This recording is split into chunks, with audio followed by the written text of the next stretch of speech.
At night, the sky becomes visible. The darkness, the muting out of everything else allows the stars to finally shine through, to make their presence known. And during the day, conversely, one cannot see those stars, but the world around him on the ground becomes illuminated. It's a push and pull that seems to work perfectly.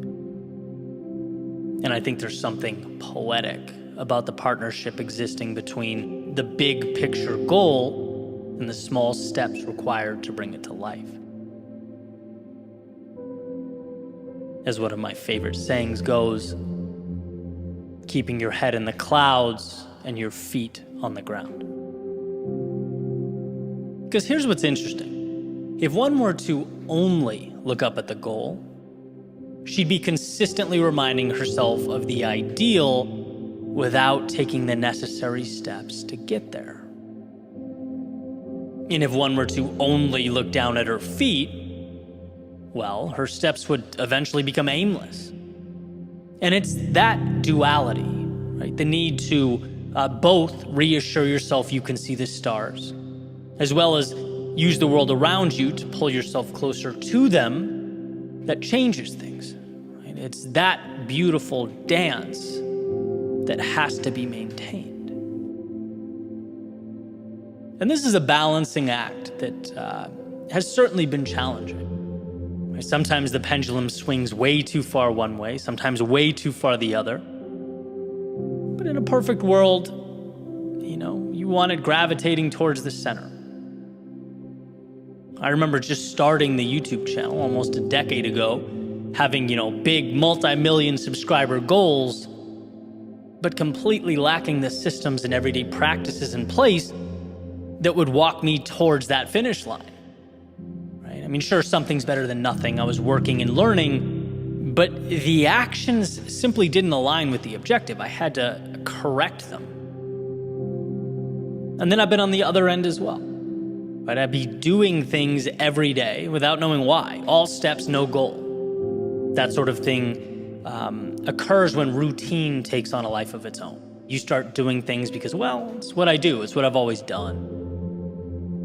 And, this is when one has to look in the mirror and ask the difficult questions. And look, anytime I can squeeze the complexities down into the simple, I try and do that. So with that in mind, my questioning goes like this. What do you want? Know the answer? Okay, good. Next question. Is what you're doing taking you closer every day to what you want? Asking that question in a serious way takes a spotlight to one's world. Using my previous metaphor, it shuts the lights off so the North Star becomes visible. And then, turns them back on to ask yourself if you're using your resources to move there. And I've become pretty good at asking myself this question consistently, and still I find things that don't belong. That sort of, they hide in plain view. I have faith that I'll end up exactly where I need to be. But that faith is rooted in my commitment to continually assess, to scrutinize, and adjust. There's very little hope and a substantial amount of trust in my ability to continue forward. There's an idea referred to as the Stockdale paradox, which states, and this is the first definition I grabbed from Google here, you must never confuse faith that you'll prevail in the end, which you can never afford to lose, with the discipline to confront the most brutal facts of your current reality, whatever they might be. That's where the tough love thing comes in. Be your biggest fan because no one will believe in you unless you do. It all starts with your trust in yourself to navigate the process and arrive where you must arrive. But it also requires you are your biggest critic. It means the reason you trust yourself to get there is because you know you won't just sit back and say, I'll win because I believe I'll win. No, you'll win because you will, while having your head in the clouds, be brutally pragmatic with the steps you're taking on the ground. You'll win because you're committed to learning and adjusting. One of my favorite epiphanies when I started doing this full time was the realization, at a very small scale at first, that, someone can't fail unless they quit. You can't lose unless you stop.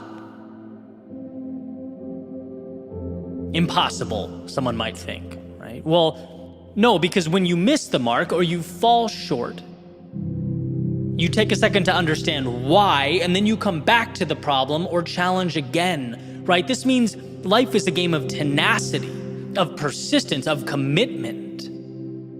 The one who keeps adjusting and coming back is bound to connect the dots eventually, which makes failure the simple decision that, this isn't worth it for me.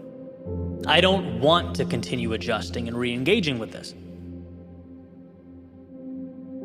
And look, hey, depending on the situation, that may be the move, right? There have been things in my life where after sufficient trial and error, sufficient data, I've said, this doesn't align with who I am or what I want. I'm going to walk away and pivot to something that does, right? But the key is knowing that it is a decision. To not reach a particular goal is a choice to no longer attack it relentlessly. And so when you feel lost or defeated or even frustrated with the process, try that line of questioning. What do I want? And is what I'm doing today bringing me there? This allows you to start taking a sledgehammer to the things that don't belong, refining the process. And sometimes walking away from the things that are no longer in the scope of who you want to be and where you're going. But the power is in knowing, it's in understanding that your footsteps, the little actions of your day-to-day, they are incredibly powerful. But most of all, when you are methodical with them, when they're pointed in the right direction. So pick your stars carefully and own those steps that take you towards them. Failure is not a sickness you catch. It doesn't fall on your head like a piano in those old cartoons. It's a choice. Meaning, in positive terms, as long as you are committed to learn, reapproach, and repeat, you will find yourself atop the mountain. As long as you're willing to evolve, you will ultimately arrive.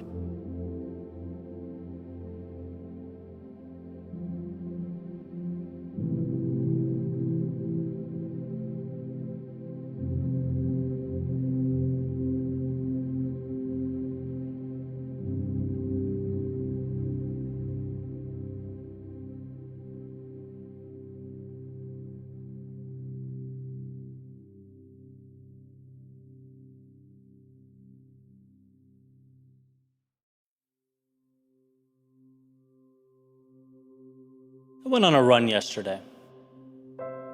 My mind, as it often does, began to wander. Reflecting back on all the streets I've jogged down over the last 10 years, all over the country, up north in Canada, down in Mexico, across the Atlantic, as long as my body would allow me, I was running. You could say it's become over time something of a spiritual occurrence for me. So as I made my way down A1A, I asked myself, why? Why has it meant, and why does it continue to mean so much to me, this sort of arbitrary activity or exercise?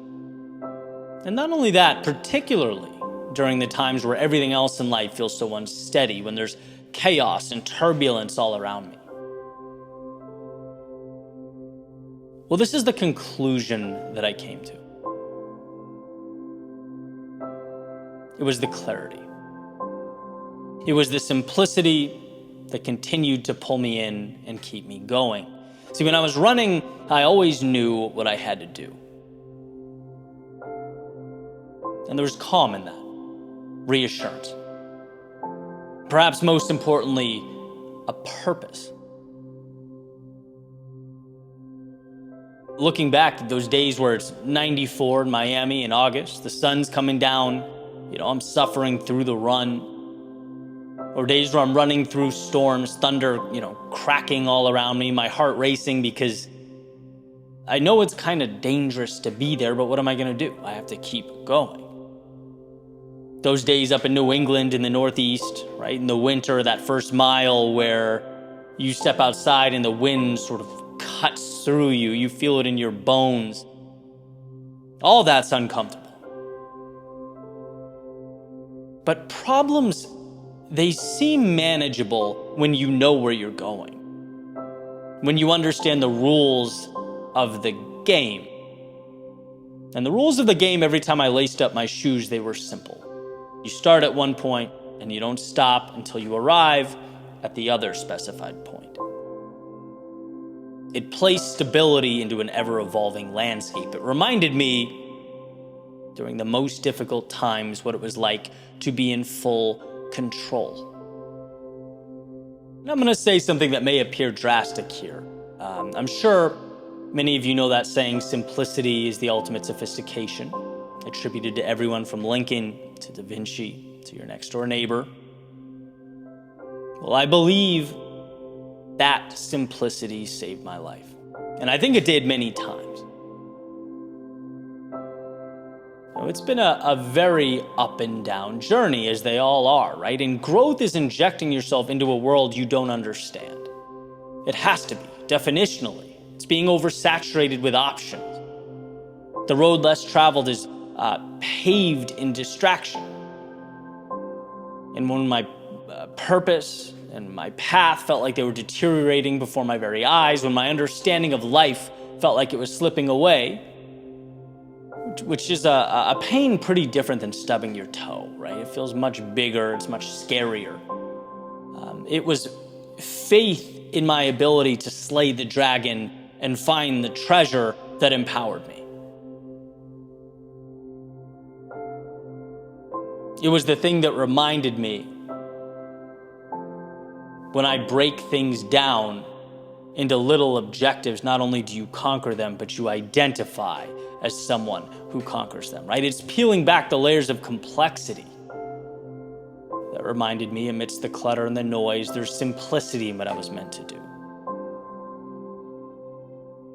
The shiny objects need not divert my attention. We just need to take the time to identify our finish lines, and they can change. What matters sometimes does. But the moral of the story is you can't live life trying to hit targets in the dark. And it just makes sense, right? Issues with the project I'm working on, go for a run. Feeling confused, frustrated, go for a run. Argument with the girlfriend, go for a run. Run, right? And I'd come back with less in my head than I left with, which would, funny enough, ultimately be more than I left with, right? The space to think about what matters. The simplicity of starting points and ending points. Nothing in life is that complicated. It's not. But we have a tendency amidst life's storms to stop running. During the heat waves, we forget why we're there. We lose that simplicity. We lose our purpose and our meaning because we let the unimportant things become the big things. And I think that's what running is. A reminder that, when life is simple, we understand where we're going. Simplicity isn't convenience, it's what keeps your heart beating and your eyes open. It is life. It's waking up, knowing what matters to you so that you can push away the things that don't. It's that reassurance that, there's a world of infinity outside the window, but what makes you brilliant is that you can identify and latch on to a small few things. The world around us often says, we need to use the whole canvas. But I say there's nothing wrong with identifying your favorite color and going from there. I say identifying your destination and moving towards it wholeheartedly with conviction is a superpower. And it doesn't mean we don't stop along the way. It doesn't mean nature won't push us off course from time to time. But for one who's taken the time to identify for themselves a finish line, they are never truly lost, even during the most trying of times, because all that's required is a repointing of the compass. I will continue to run for as long as I can, because the further one moves into that abyss, the more life says, look over here. A is important. No, B is what you need. You'll never succeed without me or him or them. This way, that way, some in-between way is the right way. But no, all that is distraction. It makes you feel small very quickly and will make you feel unsure and ill-equipped just as fast. In my mind, the beauty in life is taking all that supposed complexity and finding within it what's required to paint our own masterpieces, to run our own races. Life is a run around the Charles, a run down the Hollywood boardwalk, a run to the Dania Beach Pier. It's knowing where your heart needs to go and following it there. It's saying yes when required and no when required, but understanding you are the one who decides what required means. Beauty is simple. Contentment is simple. Meaning is simple. And we can always access those things. They're buried under the complexity we spend our day-to-day swimming in. So, neighbor, here's to the ultimate sophistication. To getting more than you've ever had in your life by building your own parameters out of less.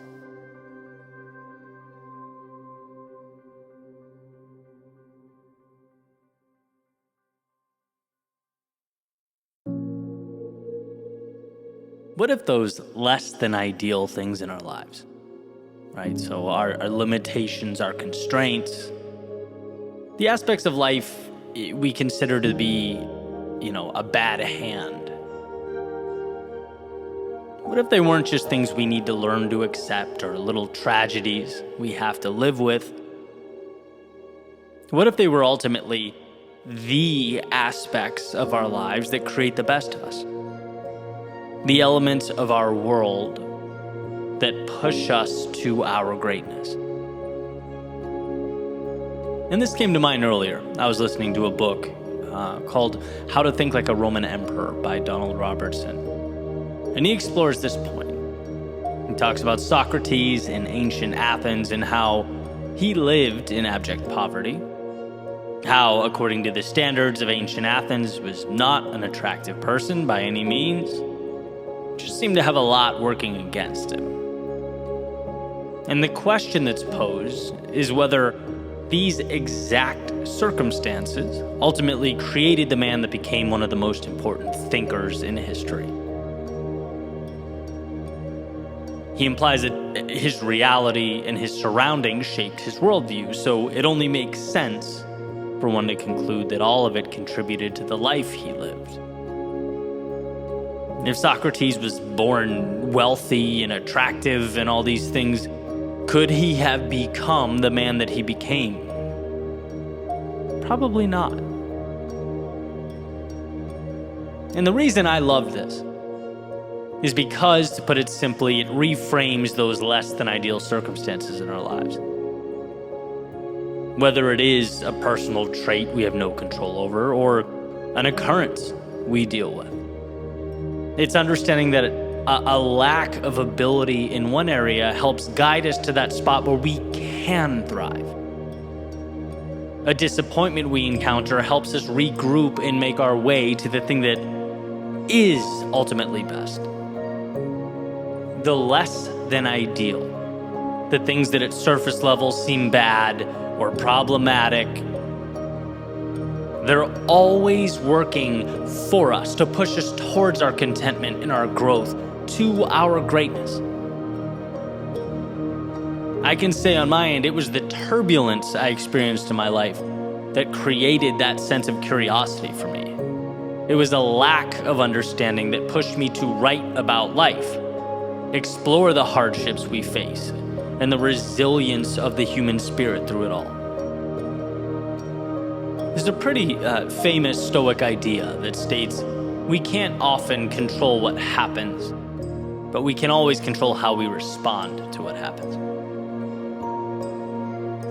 And there lies the power in the understanding that when one door closes, as the saying goes, you are pushed closer to the one that will open for you. You have to decide whether you will find it within yourself to open it. Or will you focus on the lack, the gap, what's not there, what you don't have, what went wrong? See, all those things, the things that most people use as their reason to stop or quit or not go, they can be the reason you lose, or they can be the very reason you win. You find a way. But that means moving forward, trusting there is good to be had, understanding that everything that goes creates space for what truly needs to be there. I understand it's common, right? But it's not just a cliche that adversity creates us, that difficult times shape us. Why? Because we are transformed by the bad and the difficult, and that which in the moment does not seem ideal. Because they force us to move further into what we were meant to do and who we were meant to be. Just like Socrates was created from his adverse situation, his brilliance derived from his circumstance, your greatness will be derived from yours. So remember that next time you feel as though you've been slighted by life or something's been taken away from you. While it may feel negative, and I get it, from time to time it does, it ultimately becomes the wind at your back, bringing you where you most need to be.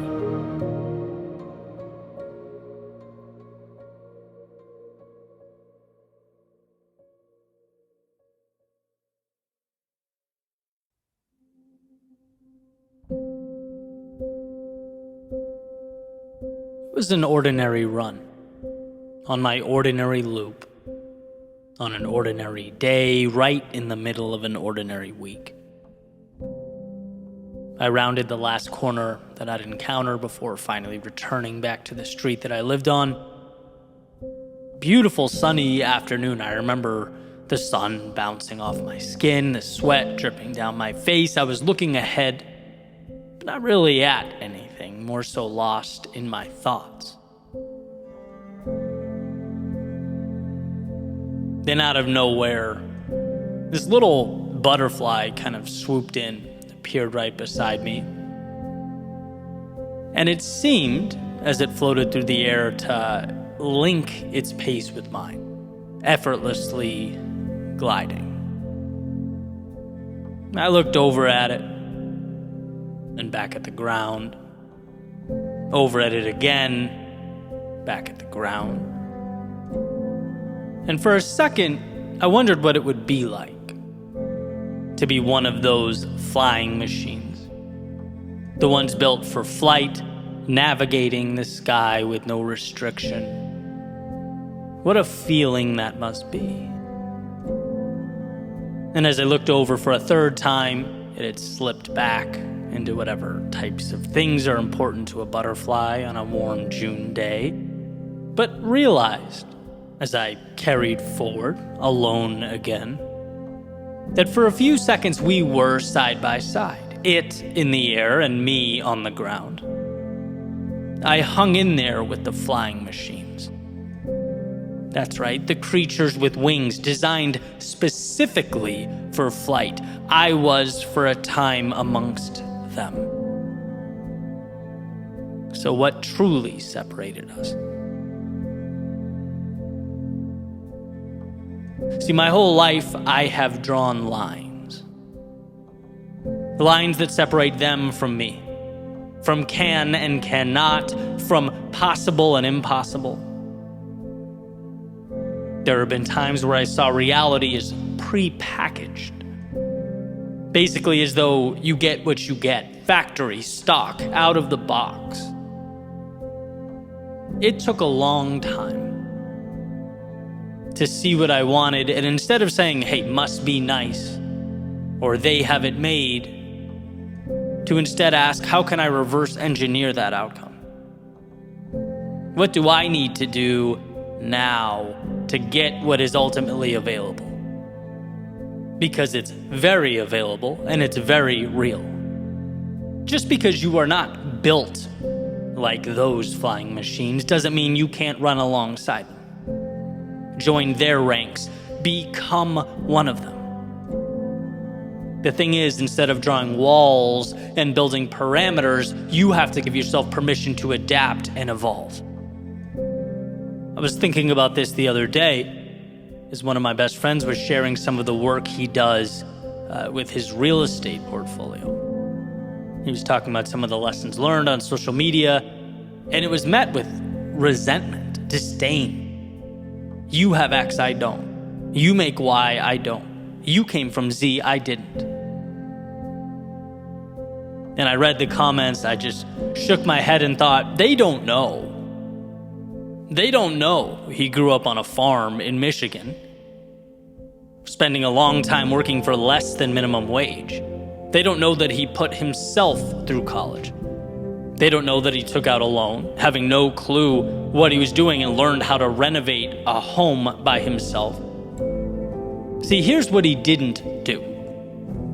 He didn't point up and say, wow, look how free they are. Must be nice. No, he asked, how do I run alongside them? I am not an observer. I am a flying machine. Because the truth is, we can do so much, become so much, once we've erased the mental lines that we've drawn over the years. Once we give ourselves permission to join that little segment of reality we've deemed to be ideal but have yet to walk towards.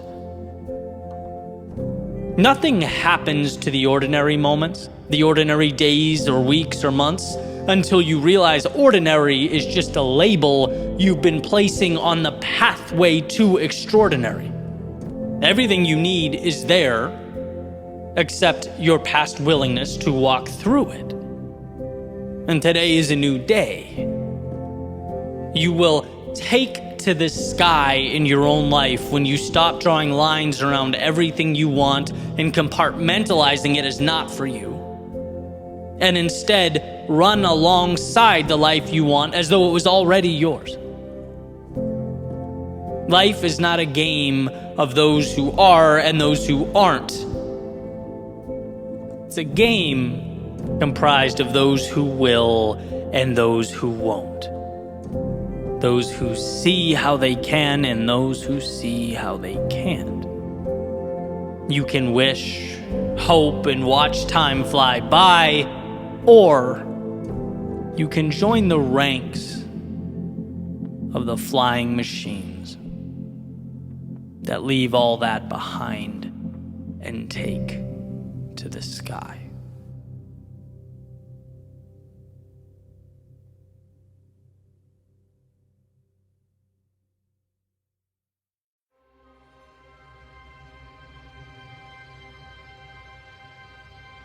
Feeling stuck is a feature, not a bug. Having moments of doubt is a feature, not a bug. Losing perspective from time to time is a feature, not a bug. There's no way to step out into the world and avoid these things. Therefore, the question is not, will these moments arise? The question is, when they inevitably do, what will you make of them? And I think that fork in the road is often very misunderstood. How you look at the world around you is everything. Not because, as the great Tony Robbins says, you close your eyes and chant, there's no weeds, and they're suddenly gone from your garden, but because it's indicative of the choice we have. That when something happens, we don't always get to control how it unfolds before us, but we do get to choose what it means. And that's it. A simple decision. And you can see how it's just as easy to go one way as it is to go another. Right? Citing another brilliant voice in this space, Jim Rohn used to say something along the lines of, success is easy, right? It's nothing more than a few simple decisions every day. Well, when asked, why isn't everyone successful? He'd say, because being unsuccessful is easy too. Choosing not to do those things is easy too. Right? Everything is about your decoder. The world provides the pieces, but it makes you the architect. And so, what are you building? The ones who have had the greatest impact, designed beautiful change, added value to the world, they did it through chaos. Yet, those who are the angriest, who've done very little with the gifts allotted to them, they'll cite some variation of chaos for the reason they haven't succeeded. It's the lens, it's the decoder, it's the fork in the road, and you choosing which direction you will take. If you're feeling trapped in a routine, you have, in some capacity, taken the pieces around you and created a story of limitation. You're forgetting that nothing is stopping you from trying something new today, taking a risk today. When you're feeling insufficient or like everyone around you has it all figured out, you've taken the pieces and created a story of imaginary adversaries. This is not you versus the world. It is you versus you. This moment has given you a fresh start, a chance to find alignment with that which is meaningful to you.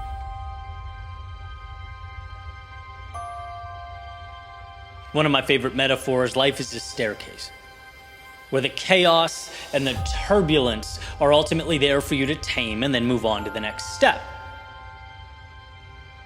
In fact, that's the only way we climb.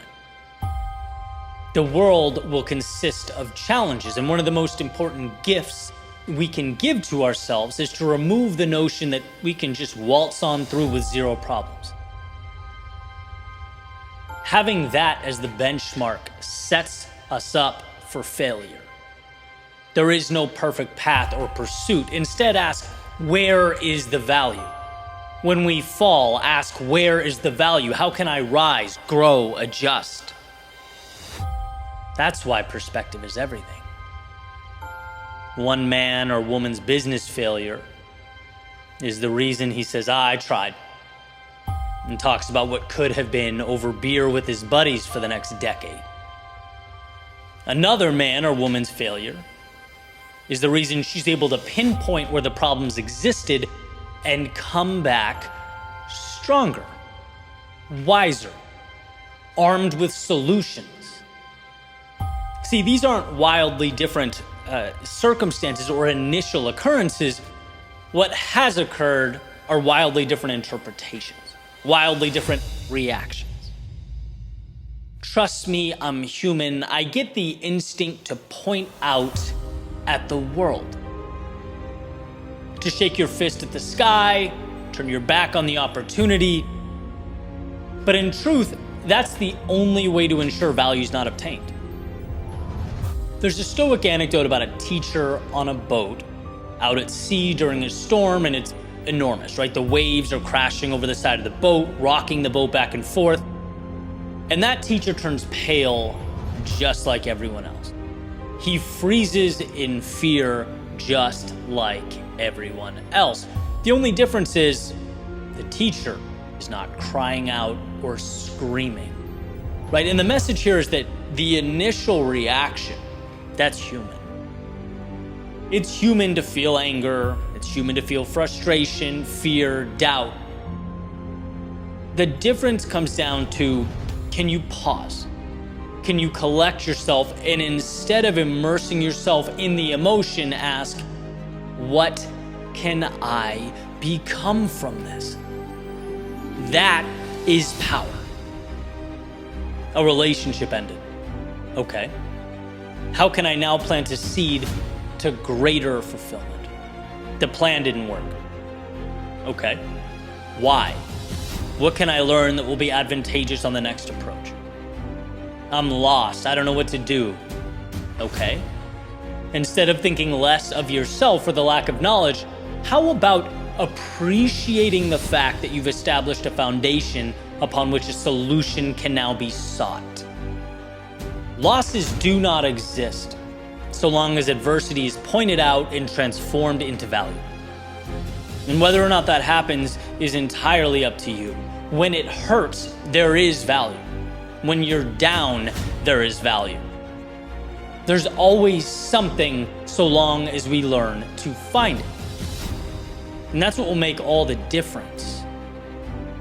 Adversity is not avoidable, but living right means knowing it can't be avoided because it's a requirement. It's from the chaos that calm and order and meaning and growth and momentum are obtained.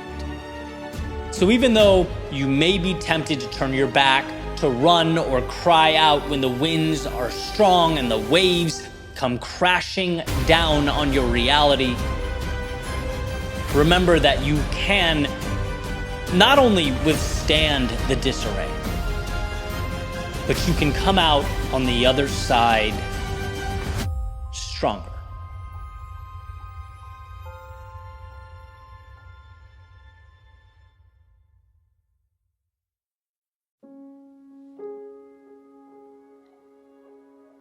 I was watching a masterclass by author Margaret Atwood. It was on storytelling, and I knew going into it, it would be interesting. I'm not a particular fan of her work, at least from a content perspective.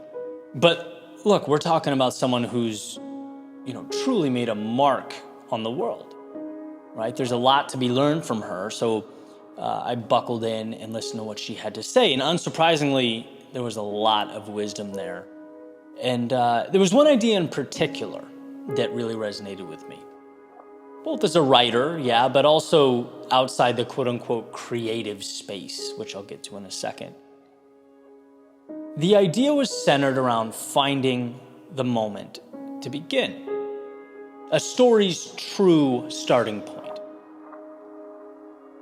And it was interesting. She said, people think stories start on page 1, but she'll pick up a book. And I don't remember if she was referencing new authors or maybe a book just off the shelf at a bookstore. But she'll be reading it and she'll think, okay, so this story really begins on page 10. Right? That's the starting point. I think she even referenced her own writing process, being a few chapters in and thinking, this needs to be the starting point. Got to cut away the other stuff and move this up to page 1.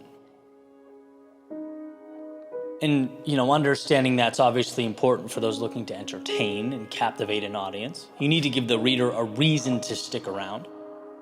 But I could also very easily draw a parallel from that to, a bigger picture, our real world. All I could think about was, what story are you telling yourself and where did it start? Or more importantly, has it even started?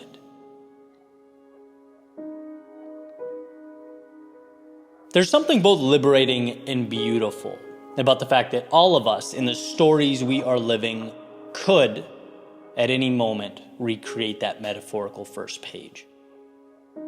And I believe that with all my heart. Like we think, page 1 started years ago. This is how things are now. This is where I exist in life. But what about the idea that beginnings don't have to start on page 1? What about the idea that you can cut away as much as necessary to create the right beginning? the story that feels right to you. We don't owe anything to the words that were written leading up to now. We're not beholden to the chapters that came before. Robin Sharma talks about the idea of killing your darlings, which is an old saying that refers to that very challenging task writers face of cutting away the things that aren't absolutely essential to the story's main narrative. It's hard to do. We place value and importance on these things because they feel like a part of us. We feel like they're too significant to dismiss. When in reality, the act of letting go is ultimately a value add because it ensures that what matters is what stays. It's the ability to understand that the story doesn't begin when thoughts become words. It begins when there's alignment, when the story captivates, inspires, and in the one you're writing, the one that is your life, you can always make that moment right now. There's always a new novel that can be written with new objectives and characters and storylines. It's okay to chop anything that led to this moment. It's okay to create a beginning as you stand here today, right? It's the idea of sunk costs that changed my life years ago. Just because you spent a long time making a mistake doesn't mean you need to continue making it. Just because you've been writing the story of your life for years doesn't mean the beginning is behind you. You can start this novel here. You can begin this epic adventure now. And I think there's tremendous power in looking at life like that.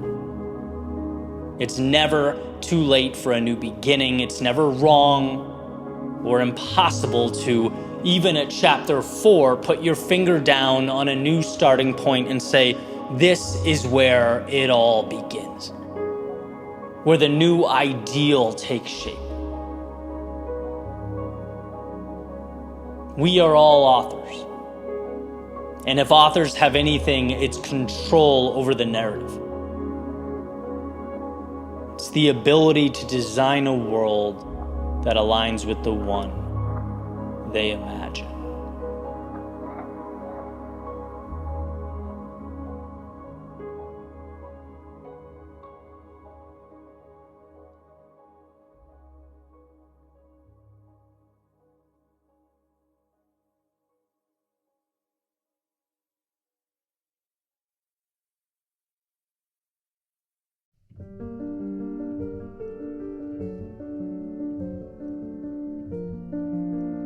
I want to share a theme with you that continuously reemerges in my life. And every time it does, I'm grateful. I'm a little bolder, a little wiser, a little more grounded. The idea is simple. It's creating a low barrier to entry. Let me explain what I mean. The other day I was on a call with Ashley, who is a brilliant member of the team here, and we're talking about social media. And as we're talking, I'm going on and on about the end state, how I think things should, in a perfect world, be with our platforms and the output. And it's important to note for this particular project, we're kind of on the ground floor, right? So in reality, I couldn't possibly know what the end state's going to be. There's a lot of epiphanies to be had. There's twists and turns that I couldn't possibly anticipate. I think it's great to have a North Star and a vision, obviously, but winning in the long run requires observation and reflection and adjustment and on and on. So as I'm speaking, she's listening, nodding her head, agreeing with the vision. But after some thought says, well, why don't we just start with what we have now, right? Keep the barrier of entry low so that there's less friction, and we can start seeing how, things evolve. And I thought that was just incredible, right? It's what I'd temporarily lost in the moment, for sure. You win by going and then evolving. So many would-be amazing pursuits were never started because, we make initiating them too complex.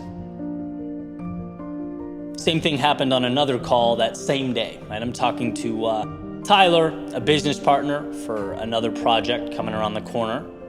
And, I'm sending him videos, talking about ideas for rollout, different avenues we could take, which, again, it's great. It's better to have a large vision and trim it down than no vision at all, but the convo is the same. Ed, I love it. It's great.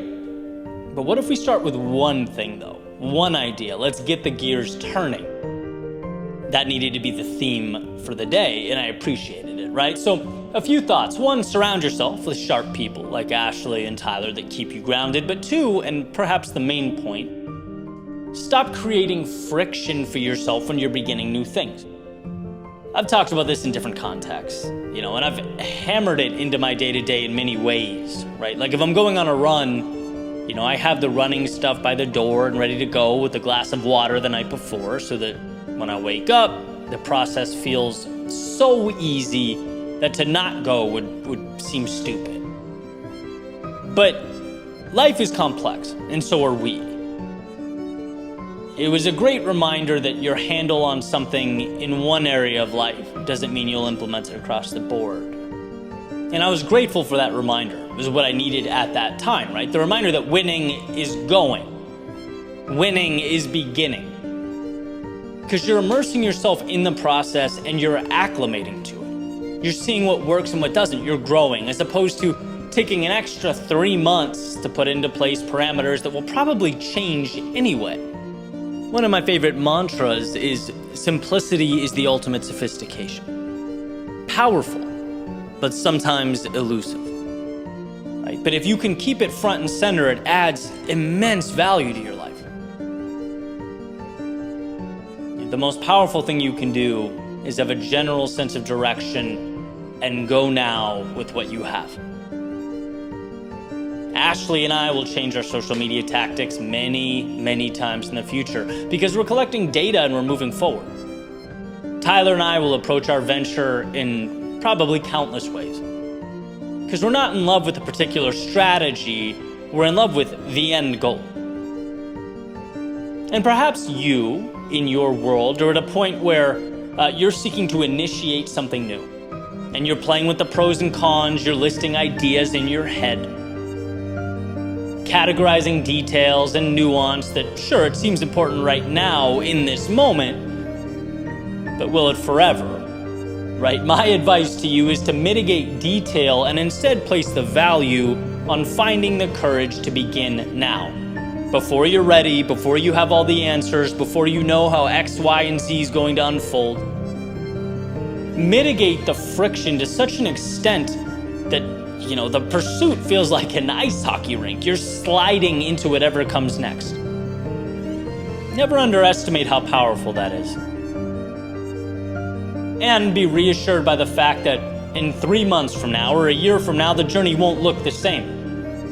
You'll be better in execution and wiser in strategy because you simply created a low barrier to entry. You leveraged perhaps the most important ability you possess. You began.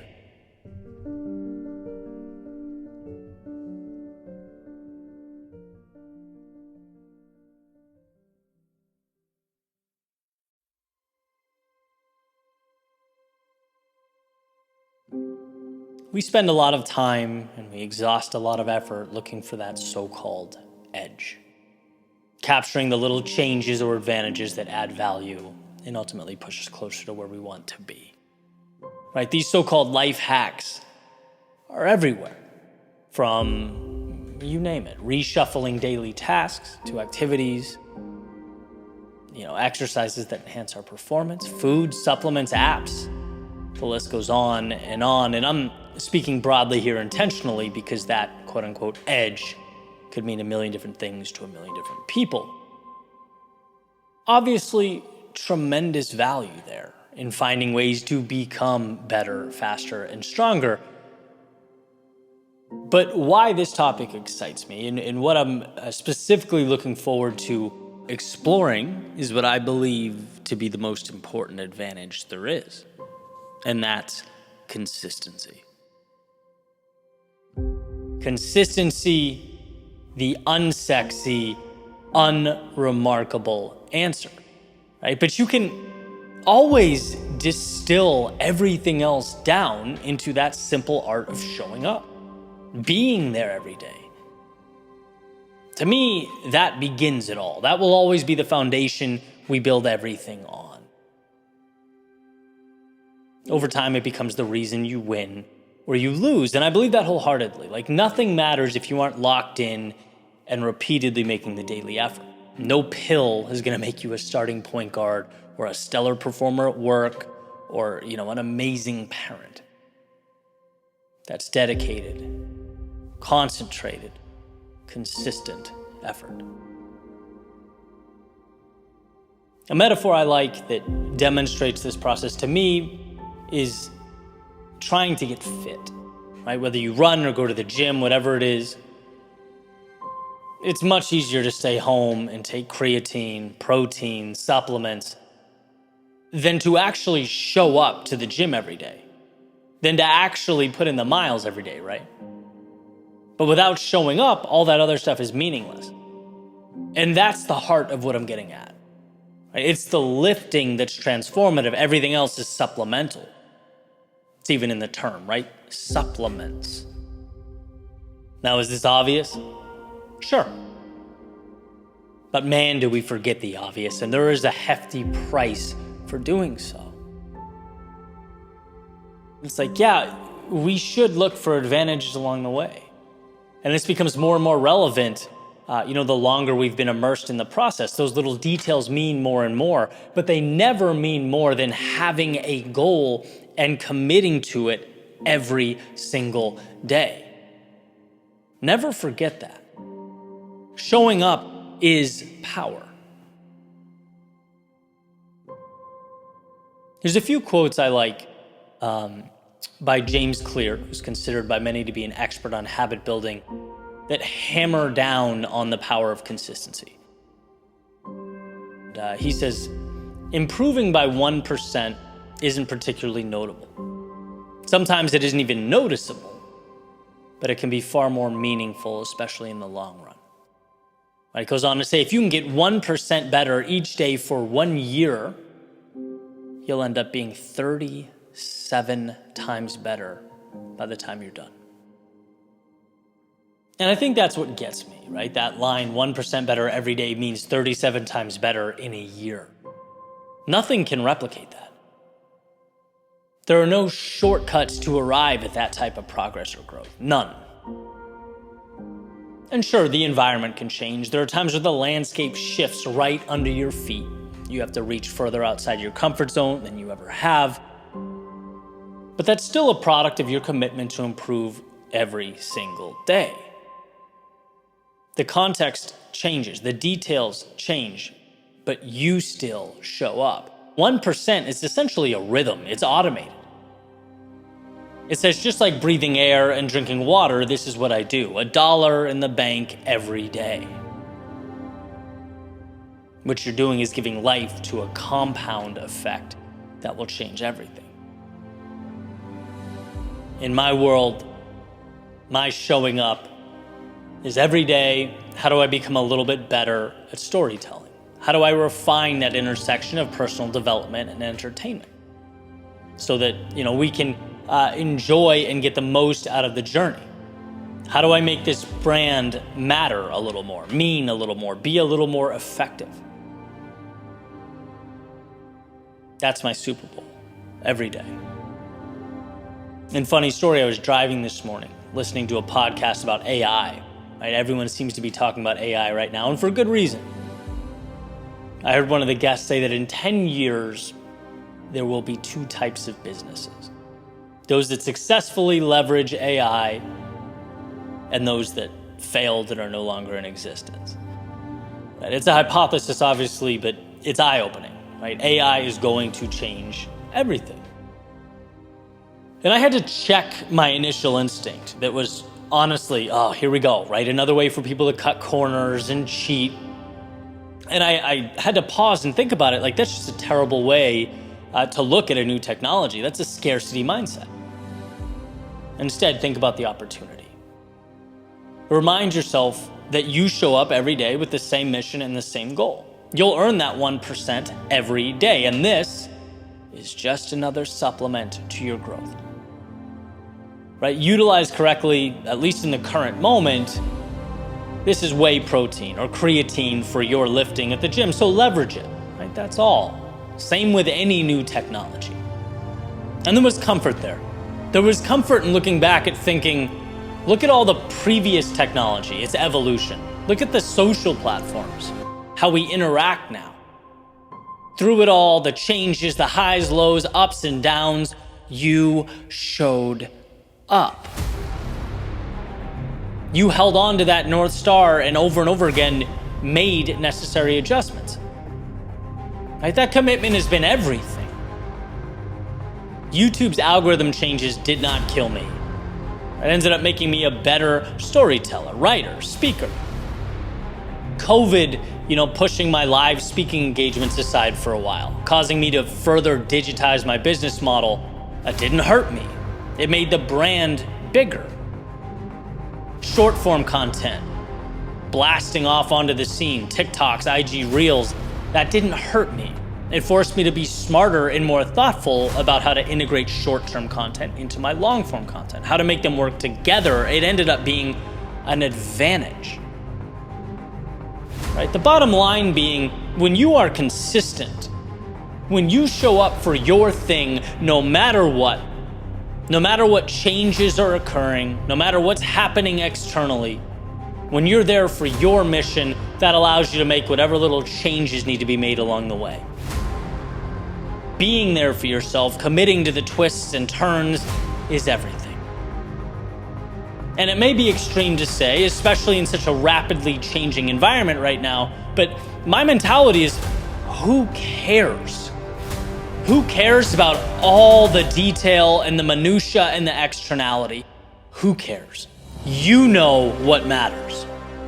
You know what you're here to do, so keep that front and center.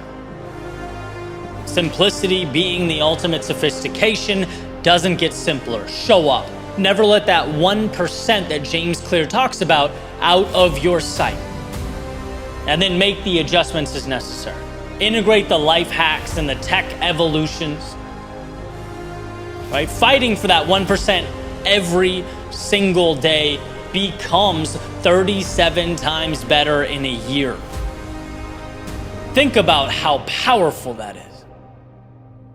Let the world argue over this and that. Let them be on this path versus that path. Your strength is in trusting yourself to adjust along the way. But knowing that through it all, you will be there every morning when the sun comes up, the light moves through your window, you'll wake up committed to being a little better than you were yesterday. And that's why through it all, the turbulence, the highs, the lows, the ups and the downs, you will still be standing there, ready for whatever comes next.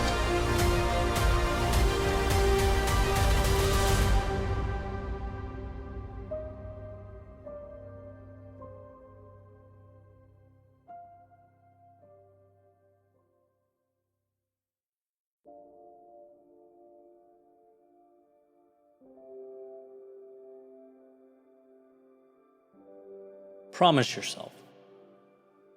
Not that you'll know everything, but that you will continue forward when you don't. Promise yourself not that you'll avoid pain, but that you'll find meaning in pain as it arises. That you'll use it to shape your destiny like fire forging metal. Promise yourself not that you'll remain undefeated, but that you will transform amidst defeat like a phoenix rising from the ashes. We're often inclined to look around and see the current state as a reflection of our abilities and our potential. But right now is merely a culmination of decisions made up to this point. Just because the map you've been following has led you to a dead end doesn't mean the world consists only of dead ends. Separate yourself from the walls around you. Separate the map you've been following from the world's landscape in totality. Let's look at not what has occurred, but what's possible. Let's understand that we all face dead ends. We all find ourselves amidst disappointing outcomes, times we've fallen short. This is not a you thing. This is a human thing. This is a life thing. And so here's the question. Are you going to look around and say, this failure is me? This is who I am? Or are you going to understand that life is ups and downs? And the ones who win, who truly live, don't define themselves by their difficult times. No, they depersonalize and leverage that adversity. Those who make it out do so because they saw themselves not synonymous with the valley of despair as they trudged through. They saw themselves as passers-by, strong enough to climb out, destined for higher peaks. That past, it is not you. Remind yourself of that. Say it out loud if you have to. You are your very next step. You're the road untraveled. You're the summits to be reached and the stories to be told. And yeah, you won't have all the answers, but they're not required to press on. You won't always be pain-free, but it's from that pain you'll find your wisdom and your strength. And of course, you won't always win, but every defeat brings you a little closer to what matters. Just as that phoenix rises from the ashes, you too will transcend that which has fallen around you. You too will rise above what is in pursuit of what will be. Just promise yourself, not that you'll be perfect, not that you'll always be right, but that you'll have the courage to evolve even when you're not.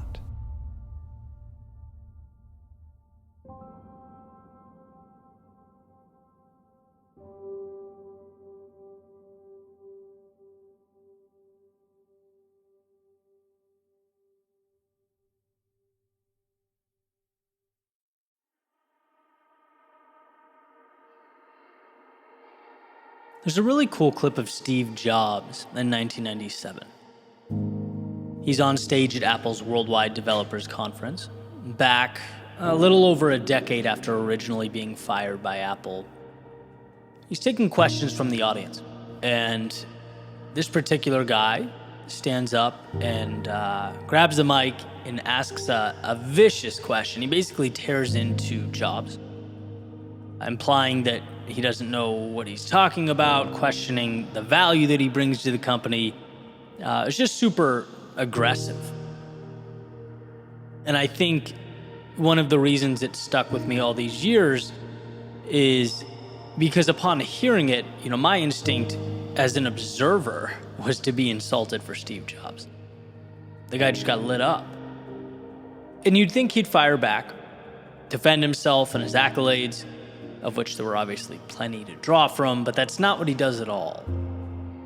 He instead does two things in particular that have, over time, added tremendous value to my worldview.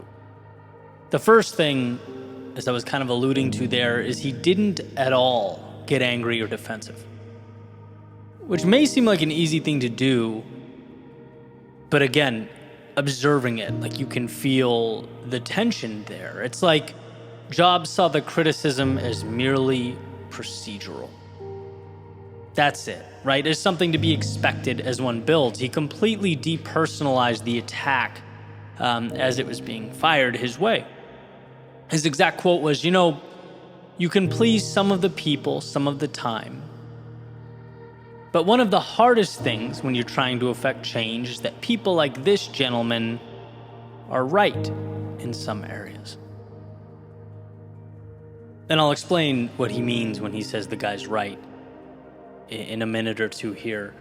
But that response totally reduced the tension by 90%.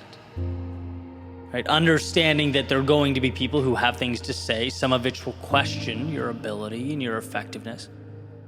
And if you're looking from a 10,000-foot view, that's to be expected. And this is the part that was shocking to me, warranted. Right? He says the criticism is warranted. Growth is messy and sloppy and a work in progress. And so criticism will, from time to time, hit the nail right on the head. And you, as a designer and creator, have to know that you'll both make mistakes and be called out for them.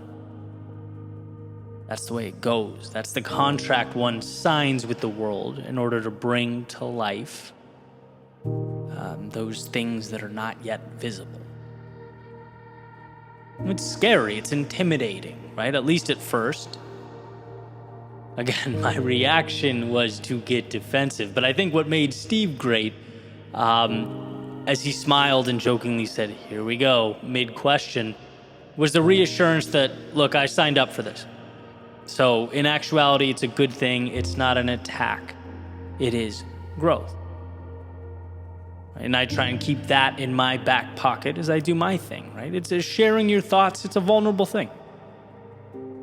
And if you are going to fall apart or crumble anytime someone's not totally in love with where you are at the moment or what you're creating or your last piece of work, you're in for a rude awakening. It's going to be a long journey. So that depersonalization is everything and incredibly valuable. And the second part brought a ton of value to me as a creator as well, just in a different way. Right? And this is the part that I alluded to earlier when Steve said that his critic was, in some way, correct. When he was being hounded about his knowledge gap in some specific technology, right? I'm not really sure what the technology was. But Jobs basically explained that you're right, I'm not an expert there, but it's not about the specific technology or the minutia. It's about giving your consumers, your audience, the world what it wants. It's about having a big picture, a vision. And that's what made Jobs so special, right? He didn't need to be involved at such a level of granularity. The vision changed, it revolutionized technology. Right? Because it was reverse engineered and brought to life. Here's his exact quote. Jobs said, "One of the things I've always found is you've got to start with the customer experience and work backwards for the technology. You can't start with the technology and try to figure out where you're going to try to sell it.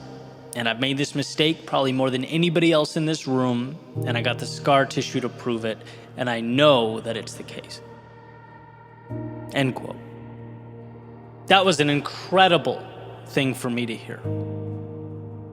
If anything, because so often we get caught up in the weeds, right? We let the details drive the decisions, whether it's technology or anything else. And I often think of that, in my world. Don't worry about what's in place right now. Worry about where you need to be and then backfill to make it happen. And sure, some people might not get it. And sure, it will certainly mean you'll have to delve into areas you don't quite understand as you seek to support that vision or bring it to life. But that's the price that must be paid because vision is king. And so, taking those two concepts I just talked about, if you were to combine them, you'd walk away with the understanding that 1, growth is sloppy, criticism is inevitable. And 2, don't forget that adding value to the world should light your path. Not the little details that pique your interest along the way, right? Not everyone is going to get it as you build, and that's okay. The way I see it, everyone is building something. And as they build, we'll surely come face to face with some sort of resistance. And while it's not always easy, There's value in finding the strength to smile to yourself and understand that resistance is merely part of growth. It's a necessary component of your evolution as you add value to the world. As you seek to leave yourself and the world around you better than it was yesterday.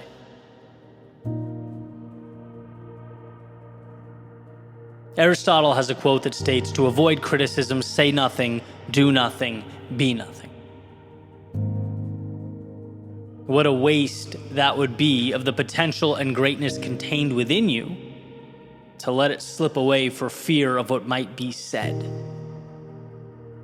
As Jobs explained, right, you can please some of the people some of the time, but it's not about that. The benchmark is not being perfect and never making anyone angry.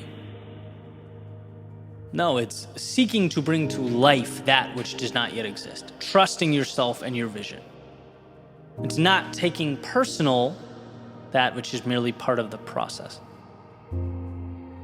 Because when the storm arrives,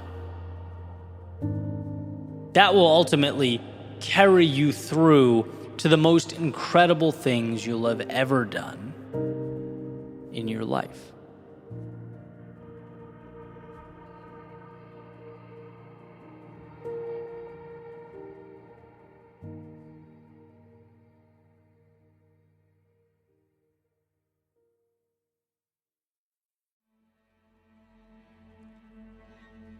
There will be no surrender.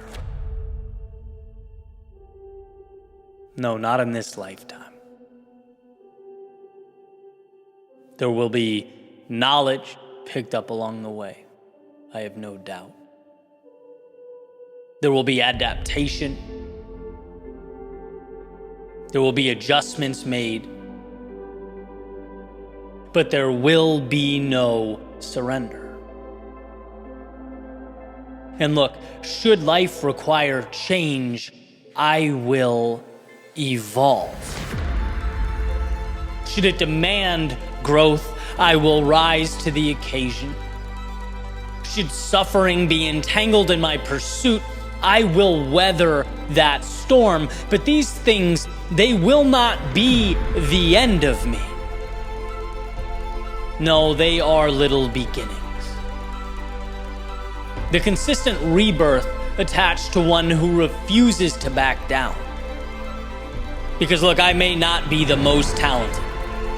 I may not be the best suited or best equipped to break through. I may not be the most knowledgeable, but I will always have enough. Enough in the face of danger, standing in the shadow of adversity, to take one step forward. To transform the chaos into triumph. One courageous yes at a time. There will be no surrender here. Not now, not today, not in this lifetime. I will find a way through. When night is dark, when the road is long, when the path so lonely that the world speaks not a sound, I will find a way. And sure, there may be frustration, maybe even fear, but there will, because of an undying self-belief, be no surrender.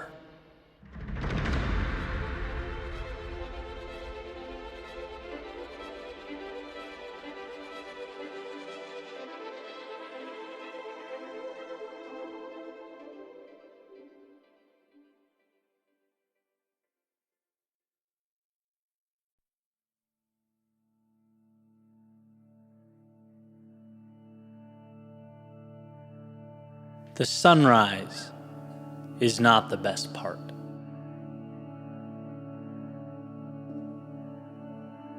I want to explain something I've tried to articulate over the years, but at least in my mind, have never quite captured how I feel or what I mean. Because I think it's important. Now, a tad trivial, or could be seen that way. In fact, I picture one of those memes where the top says nobody, And the bottom would say Eddie screaming about the sunrise for 10 years. Whereas a buddy of mine recently said, a bird flies over my right shoulder and I want to go home and write a novel about it. But, truth be told, there's beauty in the mundane. And I think when looked at correctly, some of our greatest lessons about ourselves, about the world, and about how those two things often aren't as different as we might be inclined to think, shine through. So we're going at this again, one more time. The beginning, 4 a.m., I couldn't sleep last night. So I got up, I got dressed, went to the Dunkin' Donuts drive-thru around the corner, and I was sitting there right as it opened at 5:30. Got my French vanilla coffee and headed to the beach to see night turn to day. And here's an interesting thing. If you were to search sunrise Pompano Beach on that particular day, it would have told you 6:28 a.m. I got to the beach around 5:40. And this will become more and more relevant as I sort of progress here. But when I arrived, it was dark. There was not a soul outside except for a man with a dog who for some reason warned me that he had a dog, and another man twirling around a glow stick. Listen, Florida's the best place I've ever lived by far, but it keeps you on your toes, man. So I walked by them and found a spot by the water. I sat down, and it was truly theatrical. It's almost hard to find the words for the South Florida sky in the morning as night turns to day. Right? And as I'm sitting there looking out over the Atlantic, you can see right where the ocean and sky touch these little patches of teal and orange and pink that start to slowly break up the darkness. Almost like someone's dipping their brush in paint and just flicking it at a canvas. Random assortments of colors. And it's very interesting because it happens subtly and somehow all at the same time. Piece by piece, these little neon strips start making their way over the horizon. I just sat back with my coffee and I watched the world around me come to life. Birds start flying over the water. The sand rake, if that's what it's called, started driving around, preparing the beach for everyone that would come visit that day. You start to hear voices and laughter infiltrate the beach around you. And here's my thing. Here is that thought that I truly feel is important but have a hard time with the why. It's how people show up at 6:15 and make their way to the sand to watch the sun come up. Obviously, understandable. It is an incredible sight. To see that giant ball of fire emerge in the distance, seemingly make its way up into the sky, I get it. I just can't help but feel like in some way, it's similar to fast forwarding a movie to the point where the villain's already been defeated, where the problem's already been solved. It's like it's the post-game interview after the Super Bowl. The magic in my eyes is the before. Before the sun rises. It's watching something so dark, so empty, so hopeless, replaced by a masterpiece that takes your breath away. It's seeing out in the distance the light that was coming. It was always on its way. Make itself known to you for the very first time. And as that extravagant march from nothing to something takes place above and all around you, suddenly you can see your hand in front of your face. It's like you blinked and night became day. That type of transformation, that journey from one extreme to the other, it's so incredible, so emotional. It screams hope. It makes it that much harder for me to say, I can't change, I can't let go, I can't build. It's like, look, you just watched the black of night become day. It's a reminder that things are always dark until they're not. We can never see until we can. It's just make-believe until it's real. It's a process of holding on. Sometimes it's just holding on until that paint begins to color in the world around you. So it's not that the others are wrong. Again, I totally get it. I get the appeal of putting the beach chair down at 6:15, snapping some pictures of the sun in its magnificence. I get it. It's real. It's tangible. It's the shiny object. Theoretically, it's what we should be looking at. But let's not forget that magic in its infancy. Because for everything that is, for every sun that rises, its origin was once darkness. Its beginning so convoluted and so bleak that it's only logical one would look around and fail to see reality stretching beyond those desolate confines. The world seems to like pointing out the shiny things and the obvious spectacles. But if you ask me, the power precedes that sun rising. The power is navigating through nothing, knowing that things will not only be different, but that a light show is soon to emerge. That the line between possible and impossible, between heaven and hell, is showing up. It's settling in and hanging on as the darkness fades and gives way to morning. It certainly reminds me to hold on. It reminds me that amidst every storm, I'm living moments that, when zoomed out, comprise the masterpiece.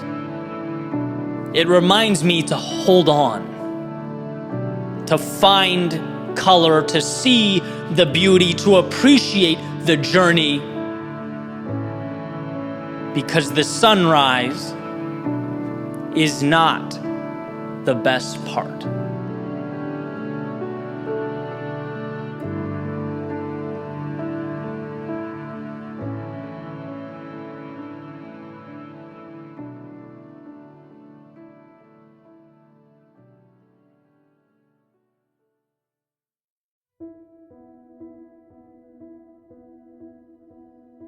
One of the most important lessons I've learned is that I already have what I need most.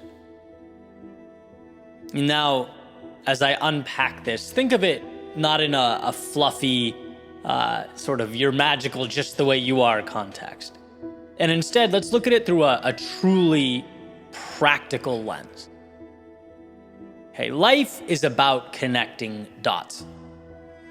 And I personally believe there's a way to make almost anything happen. You just need to figure out what dots have to be connected to get there. And, even if this message isn't true 100% of the time, me believing in it, believing it so, has pushed me to find ways to succeed when I otherwise would have walked away. To me, it's a 100% value add. So let's dive in. Let's say you're currently going through a rut in life, just not feeling good about yourself, how things are. Okay, we've all been there in some capacity. You might think about your ideal life and think, well, I have none of that. I have none of those things. I'm not any of those things, right? That's just a different world altogether. And when you look at it in one giant leap like that, you're correct. But again, your job is not to wake up tomorrow and be perfect. Open your eyes and be a god or goddess. Jump out of bed with a PhD and have your life all figured out, right? No, there's none of that. Your job, and this is the point here, is to simply connect dots from one little thing to the next. So again, you're stuck. Let's say theoretically, the road to something better starts with energy. Having to feel good, right? Otherwise, doing anything is difficult. Feeling good, feeling energetic is a baseline. So draw a dot at waking up at a reasonable time, right? Breathing in the morning air, letting the sun hit your face as it comes up in the morning. Boom, dot connected. You did that. You're a little bit better. Next, make a dot at groceries. What are you taking in? How are you fueling yourself? Make a few changes that will have you feeling good about how you are taking care of your body. Boom, you just connected another dot. Next, dot at gym 3 days a week. You get the point, right? These little changes, you're starting to feel like a different person. And you can see how this upward spiral works. None of those three things was a monumental transition. They were small, manageable tasks. And everything of substance is a little change like this.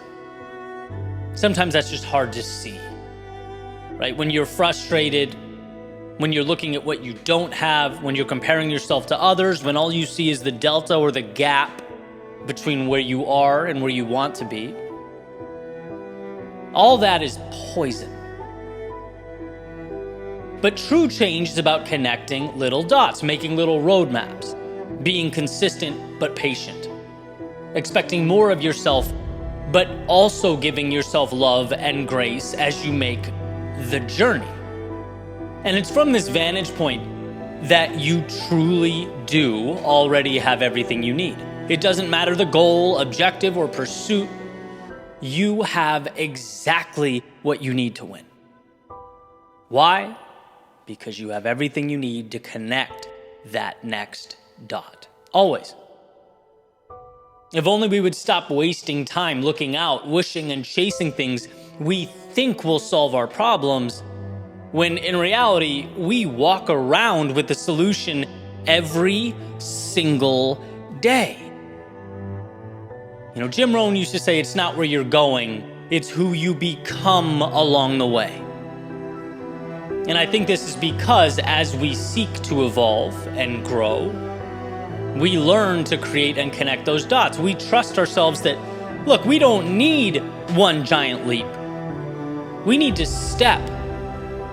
We need little consistent action, and we're more capable of that than we could ever imagine. And I'll get personal for a second. A goal of mine, I want to be one of the most impactful thinkers and orators of our generation. That invigorates me. It also is a lot, right? Even saying it feels like a lot. As the words come out of my mouth, it feels pretentious, right? Who am I to categorize myself with the best of the best? The nerve, right? But I believe it. And I believe it wholeheartedly to the point that I've bet my life on it. Why? Because I don't need to wake up tomorrow and write like Ralph Waldo Emerson or speak like MLK.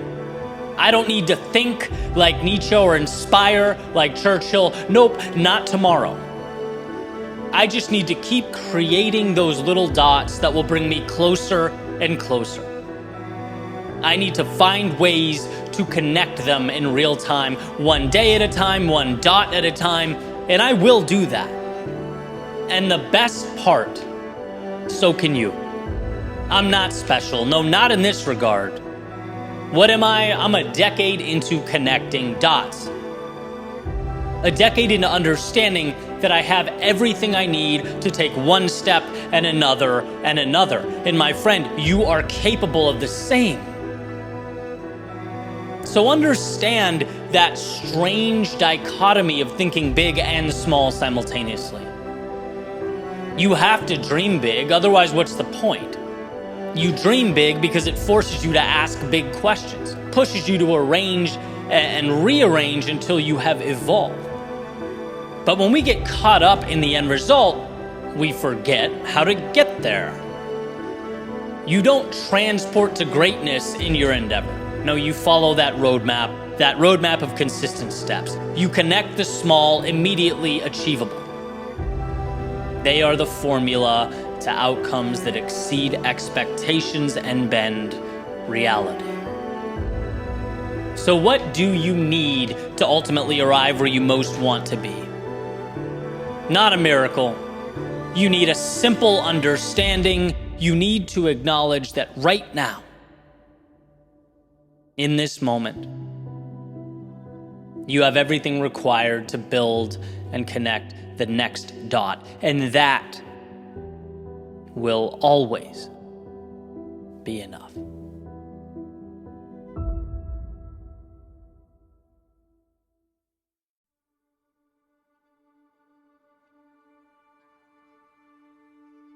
Not too long ago, I shared a few thoughts related to Stoicism with one of the most important messages in my eyes being, you can't always help how you feel. There are biological elements, there are emotions that we as humans simply cannot escape. But what we have control over is how we act, right? What we do amidst the feelings of sadness or anger or despair. Well, as it happens, fate brought me face to face with that lesson once again. And one of the most interesting aspects of life is that the lessons often have to be relearned, right? As the context around us changes, we are forced to draw from that well, to take what we knew and transform it and level up. And so, quick story. 2 weeks ago, my Facebook account was hacked, which happens to a lot of people. It's not uncommon, and to be honest, I'd never really thought much about it. But I'm sitting there, and I start getting these emails coming in, right? Telling me my phone number's changed, my email address has changed, my username's changed. All this stuff is changing. I'm like, what's going on? And before I could do anything, I go to look and realize I'm locked out of the account, right? Then I go from my personal page to my business page, where I share thoughts like these episodes, videos, writings, and basically, stuff I've been working on for years, and I realize I'm locked out of there as well. So whoever has the account is now operating it, and for whatever reason, posting like spammy images and videos, replying to people pretending to be me. And there's just nothing I could do, right? I'm just locked out watching this happen. And when I say I felt angry, it's probably an understatement. I was surprised at how furious I was. It was a rage that I wouldn't have anticipated in a million years. I could not help it. And, maybe it was vulnerability, right? That feeling of helplessness that some stranger had access to, around 100,000 people that trust me. They had no idea what was happening, right? Or maybe it was anger at whoever it was doing this, anger at Facebook for being non-responsive, maybe a fear that, look, you can work so hard for so long and have something taken away incredibly quickly. Whatever it was, I was distraught for like 3 hours. And eventually I calmed down a little bit. And I remember just sitting there being so disappointed in my reaction, right? I hated that I felt the way I did, because leaders, and that's what I consider myself, that's what I aim to be in the world, they have to be more composed than I was, period. I thought about that story about the ship at sea that was trapped amidst the storm, where everyone was terrified the ship's going to sink. People were pale, just frantic, screaming, except for the professor, who, although he felt the same fear and was overcome by the same biological characteristics, he was not crying out, indicating that, emotions often can't be avoided, but the response is what carries the weight. And I just think it was a great lesson for me, because for a quick period of time, I definitely, using the same metaphor, cried out, right? And if that intrusion on my work and privacy was a ship amidst the storm, it's okay that I felt the way I did, but now we have to work on the reaction. And by the way, I've gotten plenty of opportunity to, right? The account's still hacked, there's still weird posts going out under my name, but I manage it way differently. There's a calmness that I've managed to acquire and maintain. We're done complaining about problems here. We're looking for solutions amidst what we can control and letting go of what we cannot.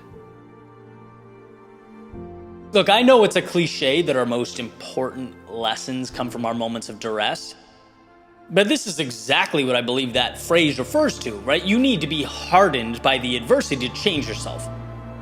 You need to be able to look in the mirror and go, ooh, I didn't like that. I'm not doing that again, right? And it took an embarrassing 3 hours of me being furious and acting irrationally. Okay, fine. But that's a small price to pay for the lesson that I acquired. So I think for someone listening to this, my hope is twofold. One, don't forget that the initial reaction is often, sewn into your DNA.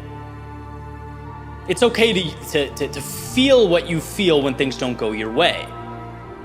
But also, as you sort through the chaos, know that you have the ability to not only tame it, but make something from it, right? Truly. So that next time something similar arises, you have a blueprint.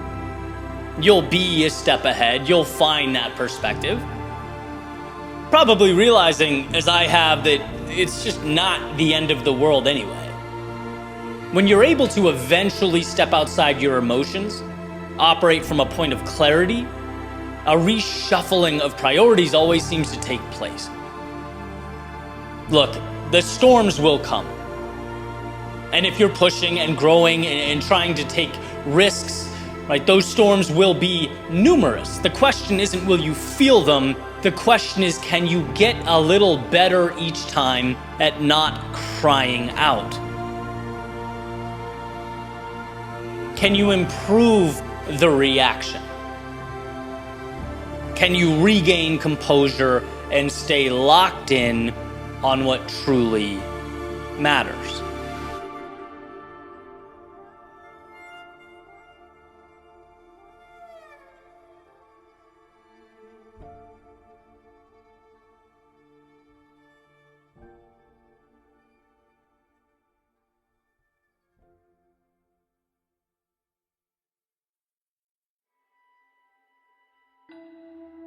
You can salvage the day.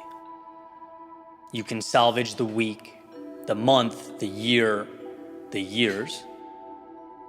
All is not lost. It's never lost. The trap is looking back and using what happened to define what will happen. Using what's behind you to map what's in front of you. What brought this to mind? Well, personal note, this has happened before. Today was not a good one. At least not until now. Not from a productivity standpoint. Right? I just got back from Europe, a little jet lagged. I've never had more to do, but simultaneously done so little with my time, which is frustrating. But I'm going to the gym in an hour, and that leaves me 60 minutes to salvage what could easily have been looked back upon as a lost day. See, something that I think is beautiful about life is that you can get countless things wrong. You're afforded substantial room for error. And it's often, you only need to get one thing right. Like take dating, right? Countless wrong relationships. You only need one to work out, right? Entrepreneurship, ton of mistakes, lots of swings and misses. That's built into the process, but the one win can change everything. Or these stories, these ideas I share on social media, right? A lot of them totally miss. They resonate with me and, sometimes me alone. But if one resonates with others, one gains traction, there's a lot of impact to be had there. And so I wanted to share this because it's a slightly different angle to what I've talked about before. Of course, this has elements of, you don't feel like it, well, do it anyway, right? David Goggins would have an aneurysm hearing that I even contemplated not writing today. But here's the thing. It's very easy to group a period of time together and call it a loss. it didn't happen today, it might tomorrow, right? It's easy to look back on what you were and use it to build walls around yourself, to say it's what you are now, when in reality, there is still value to be squeezed out. Just because what existed before now was antithetical to everything you wanted it to be, well, that doesn't mean there's no win buried in there. It doesn't mean between 4:45 and 5:45 here today, I can't share something that's important to me that might help other people identify and dive into something that's important to them, right? All is not lost if time remains. It's a message that, sure, it might be psychologically easier to walk away from the day because the first half wasn't good, but that's not the move. There contains somewhere in there the seed that will grow, or at least begin the process of growing what you need. Jim Quick, he recently said, some days all you have is 40%. And on those days, giving 40% is 100%. Maybe seeing that subconsciously saved my day today. I don't know, but it's very easy to check out when the past was not what you wanted it to be.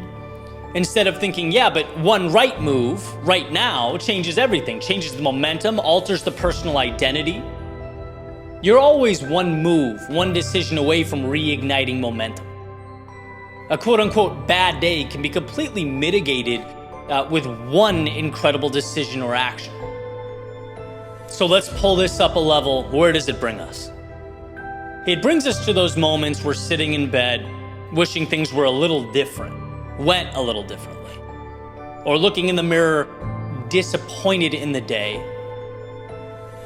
And instead of letting it define the story in totality, remembering that there's something there. Maybe just one thing, one action, one decision, one move you can take to salvage what remains. There's some value you can find that will reposition your outlook on what has occurred. There is no loss here, only the win that hasn't happened yet.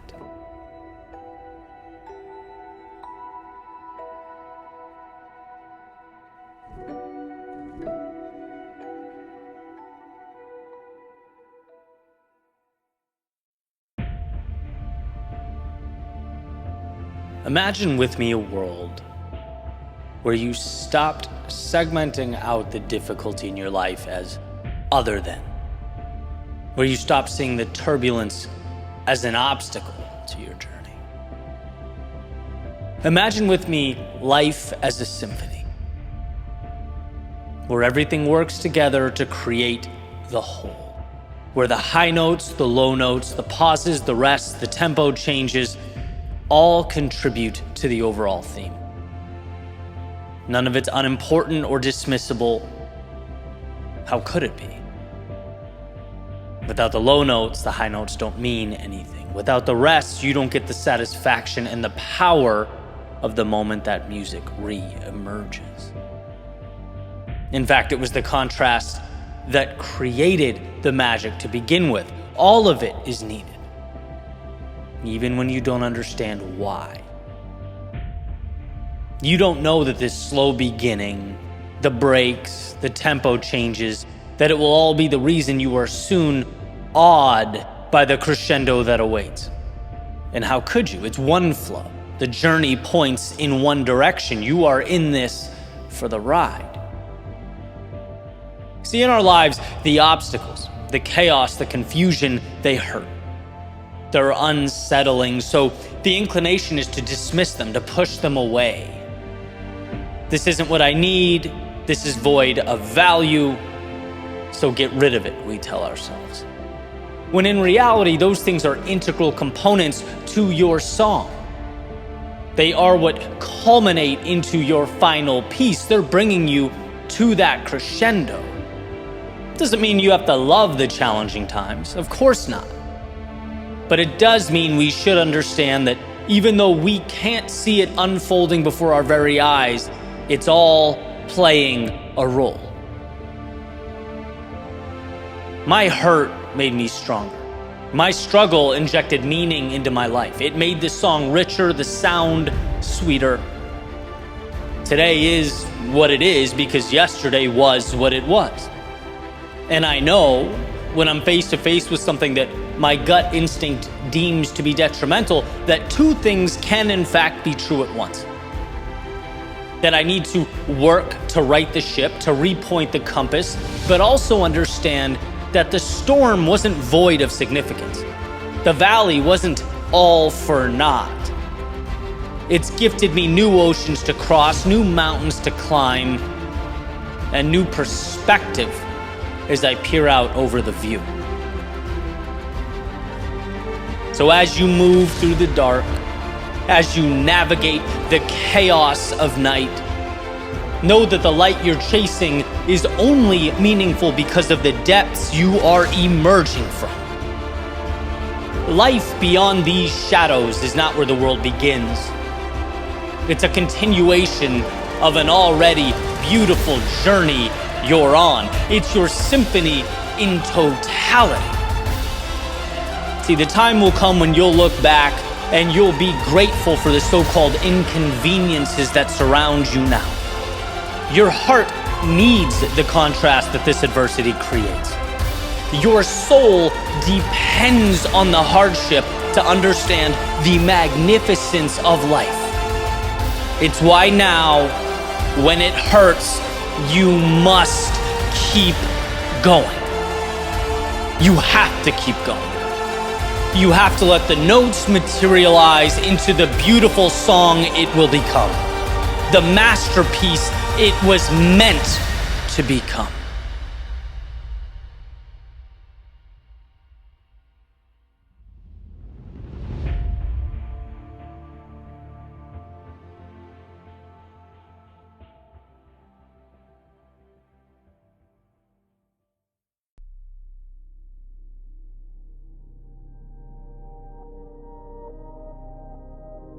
Courage takes many shapes. Sometimes, courage is slaying the dragon. And sometimes, it's merely picking up the sword and seeing yourself worthy of swinging it. Sometimes courage is running. Sometimes it's walking. Sometimes it's crawling. And as we navigate life's seasons and oscillating chapters, as we transform, so does courage, right alongside us. It's relative. And understanding that can not only change your life, it can save your life. I recently got in touch with an old buddy of mine from childhood, hadn't talked to in years at this point. And he's been going through a rough time, a series of unfortunate events, and because of that, fallen into a bad place. And he's just a top-tier dude, huge personality, lights up every single room he walks into. And pretty quickly as we're talking, I could tell that it hurt him to walk me through, where he was and what he was going through. Almost as though there'd be some sort of judgment on my end. But see, here's the thing. No one is immune to succumbing from time to time to life's misfortune. That's just a reality. At any point in time, every single soul walking this planet is a few bad decisions away from rock bottom, just like they are a few good decisions away from the clarity and positive transformation and growth they've been looking for. And knowing that that's a fine line, to me, that's empowerment. Because it reminds us during the bad times we are, a few decisions away from climbing out. And during those good times that we're not infallible, that nothing should be taken for granted. No one is above misfortune. You're not less than for walking through your personal hell. It's merely your turn to find courage within yourself and rise above it. Now that's exactly what he's doing, and this is ultimately my point. He's getting help. Hurt pride, hurt ego, angry at himself. He's rising above all of that to get help for the betterment of himself, his family, and his family's future. To me, it does not get more courageous than that. It's a courage I'm not even sure I fully can comprehend. And I get it, right? You're in the middle of the chaos. You don't see it. We never see clearly in the middle. Because it feels like he's digging himself out of a hole, so he doesn't see the magnitude of his decision. But given the season he's currently in, he is making himself the hero. And there will be a point a few years from now when, sure, courage will look different, because what life asks of him at that point will be different. But we have to understand the moment. What's more courageous than saying, I don't want this anymore, I'm going to fix it, and taking a step towards that? And that's what we need to understand. I witnessed this firsthand.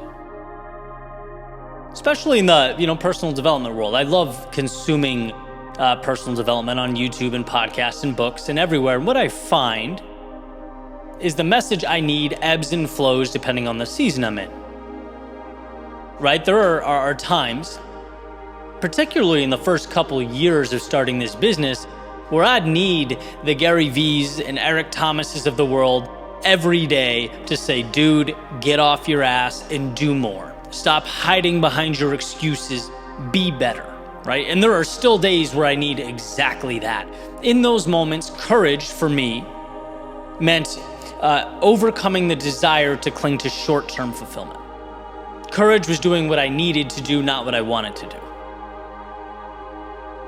Then there are times where, I'm fighting through something deeper, something personal. And courage looks a lot different. It's not go write 2 speeches and run 10 miles, go be better and do more. No, not that day. Those days, it's look in the mirror and remind yourself that what you do matters and that you are worthy. Courage is picking up the sword. It's when I dive into the philosophical. It's Eckhart Tolle explaining the power of being present. Jordan Peterson shedding light on what one's pursuit of meaning truly entails. Courage is recapturing my why, pushing through the fears and insecurities and feeling again like the person who can. And so the bottom line is, as I evolve, as I change, as life ebbs and flows, courage changes with me. And sometimes the smaller action in a particular situation is much more powerful, much more meaningful than a big action taken when, things are going well and the stars are aligned and life is smooth. Perfect example, something that almost always chokes me up, and I'm not exaggerating, seeing someone who's overweight and you can kind of tell they're struggling through jogging on the side of the road, right? Because I know how insanely hard that is to begin a journey of that magnitude. To look at one's life and say, hey, I'm changing this situation, right? To lace up your shoes and suffer through a run outside or even a walk outside. Think about how powerful that statement, how much it took, how much fear and insecurity was pushed aside in the pursuit of something better. Now imagine what would be missed. Imagine what a loss they didn't celebrate that victory, their strength in stepping outside that day. Why? Well, because their neighbor ran 10 miles, they only ran 1. But that's the thing about courage. It doesn't look the same. Who cares what the neighbor did? Do you understand what just happened? His courage to push through a 10-mile run is astronomically different than your courage to shift your identity, to transform into someone who runs. Again, there will be a point in time when what courage means for you changes, but understand the now. Celebrate this in how remarkable your action in this moment.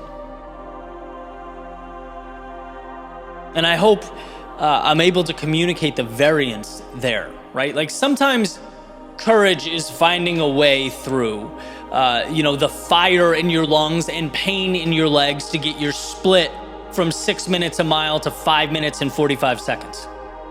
And that's amazing. Sometimes courage is getting out of bed. It depends on where you are and what life is giving you. And I promise you, it's not an excuse to do less. Everyone wants to grow in some capacity. I know I sure do. This isn't a cop-out, and I don't think anyone listening wants to be patted on the head and told, hey, you're wonderful just the way you are. Don't change. No, the meaning is in the evolution. What I'm saying is, I've seen in others, some close to me, and I've certainly experienced in myself, that misunderstanding what courage means in a given moment ends up hurting more than it helps. It creates and highlights a gap where a gain should be. Courage has many shapes. It will transform around you all your life. So take the time to understand where you are. Take the time to explore what the next steps look like. And give yourself grace, give yourself appreciation for taking the required steps. Courage is not measured by what you want to do 3 years from now. It's not measured by what your neighbor's doing. It's not measured by 40 steps down the road. Courage is finding it within yourself to do the most important thing in your life now.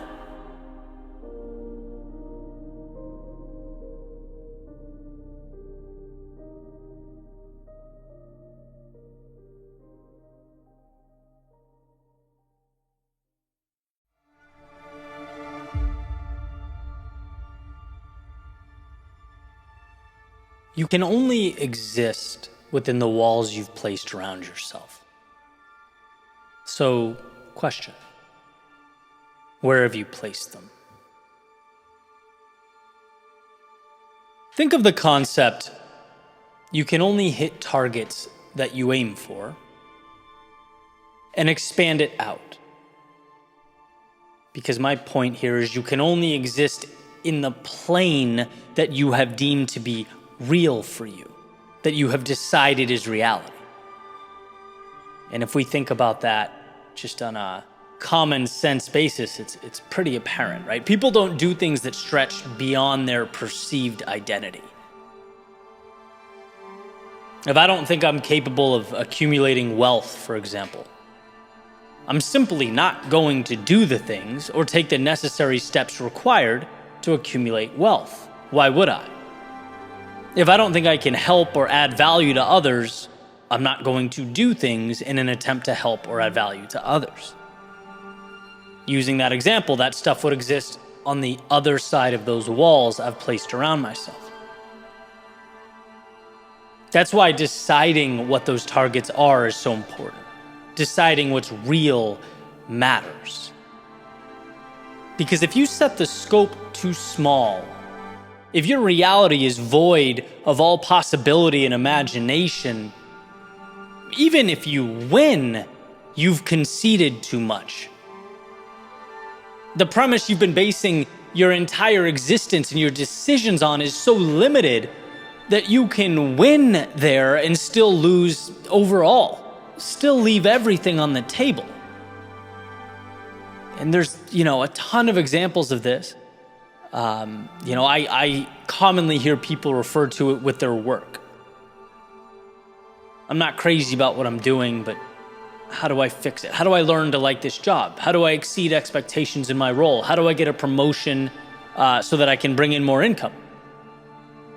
All valid questions, certainly valuable questions, if it's where you should be. And I can tell you, I remember asking those same questions to myself, and the conclusion I finally came to was, no, what you need exists on the other side of those walls. In this part of your life, it's critical that you move beyond those parameters. That's not what lights a fire in everyone, but it's what lit a fire in me. I was asking the wrong questions, right?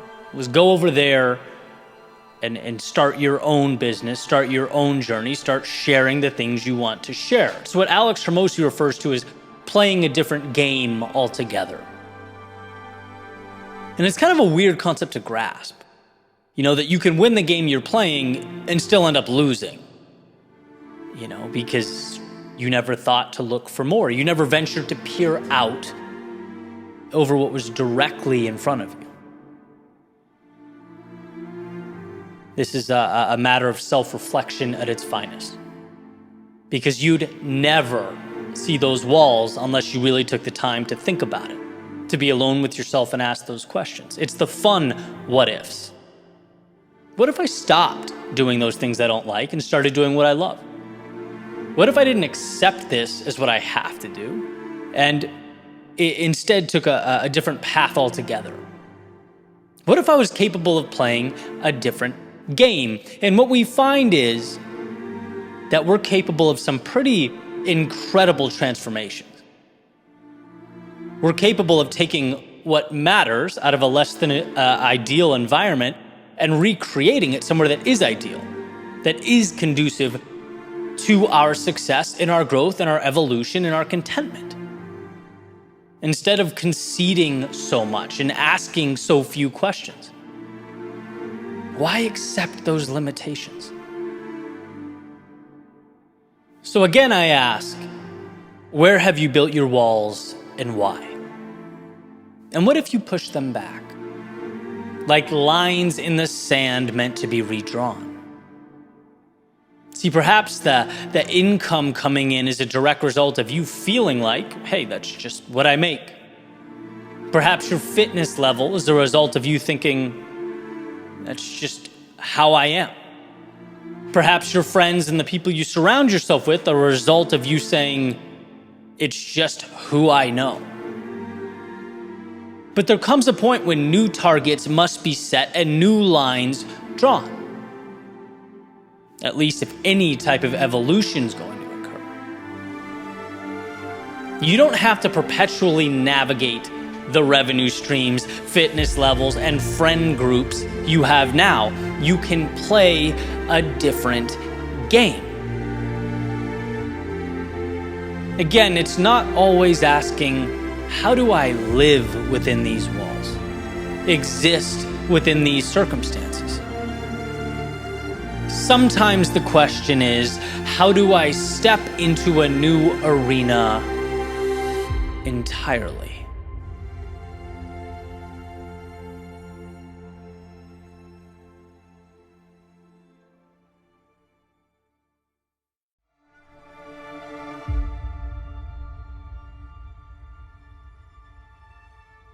Swiss explorer Bertrand Piccard said, very often, human beings are living on autopilot, reacting automatically with what happens.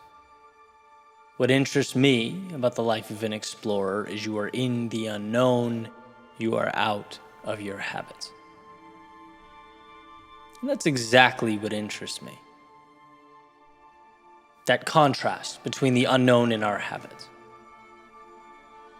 Being on so-called autopilot.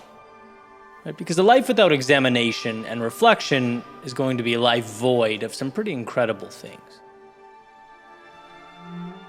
Obviously, life requires balance, right? There's a time for routine and a time for exploration, a time for consistency and a time for adventure.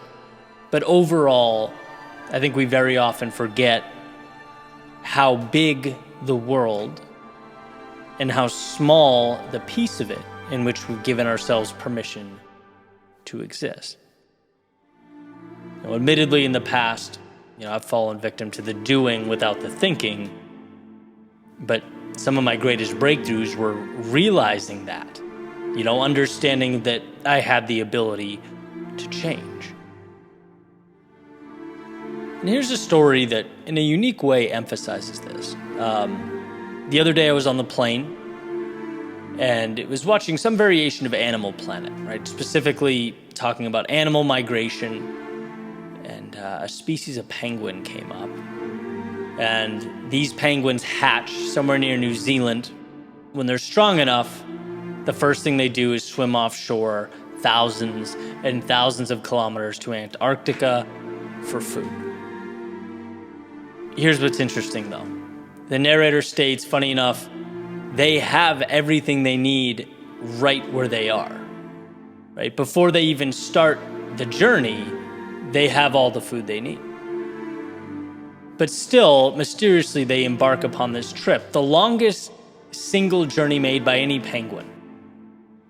And I'm paraphrasing here, but the narrator says it's quite possibly entirely pointless. Right? It's thought that maybe their ancestors started making that trip 2 million years ago when the only food that existed was in Antarctica, so they had to go there. He jokes it's a tough routine to break. And the reason I found this interesting, the reason there's a correlation in my mind between that journey and human beings is because of the tendency to go into default mode and do things that aren't conducive to what's best. But penguins, they don't have the ability to assess and change. Humans, on the other hand, we get to reflect. We get to examine the paths we take or don't take. For us, in the current year, autopilot most often doesn't mean we're taking 1,000-kilometer trips away. It usually means we're staying contained and stagnant.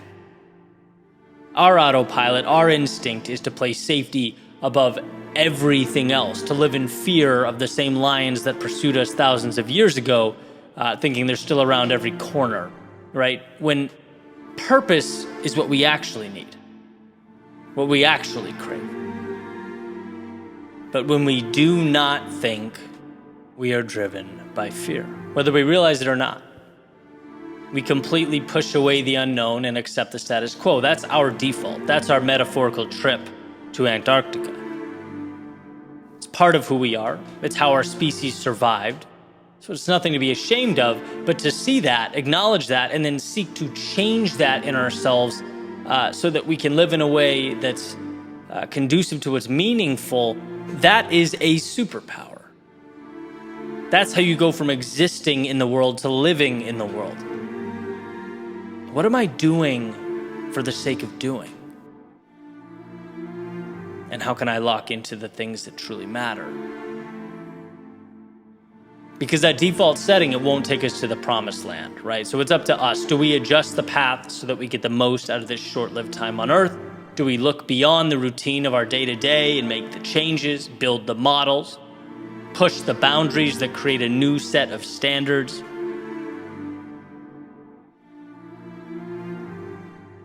It's amazing how, just by examining how we spend our time, we unveil so much about ourselves and what we want. We give ourselves a chance to step off the merry-go-round and carve out something of value. So I ask, how are you spending your time? What does your day-to-day consist of? Do these things align with what matters? Or is this routine designed, perhaps subconsciously, to keep the world out and the now secure? Are the people in your life and the places you go, the things you do, intentional? Do they bring value? Or are they that dreaded autopilot? Again, the enemy isn't necessarily what routine brings. We need it to some extent. The enemy is what too much routine keeps out. It's not letting yourself grow into the person you could become. That version of yourself that requires breaking the chains of predictability and safety. To Picard's point, if we don't think, we will act automatically. But the path to something greater does not automatically reveal itself. It materializes over time with intentionality, with thought. It emerges from the comparison of where you are and where you'd ultimately like to be. This world is comprised of unlimited possibility, just as you're comprised of infinite potential. But for these two truths to intersect, you have to look around. You have to create and walk down your own path.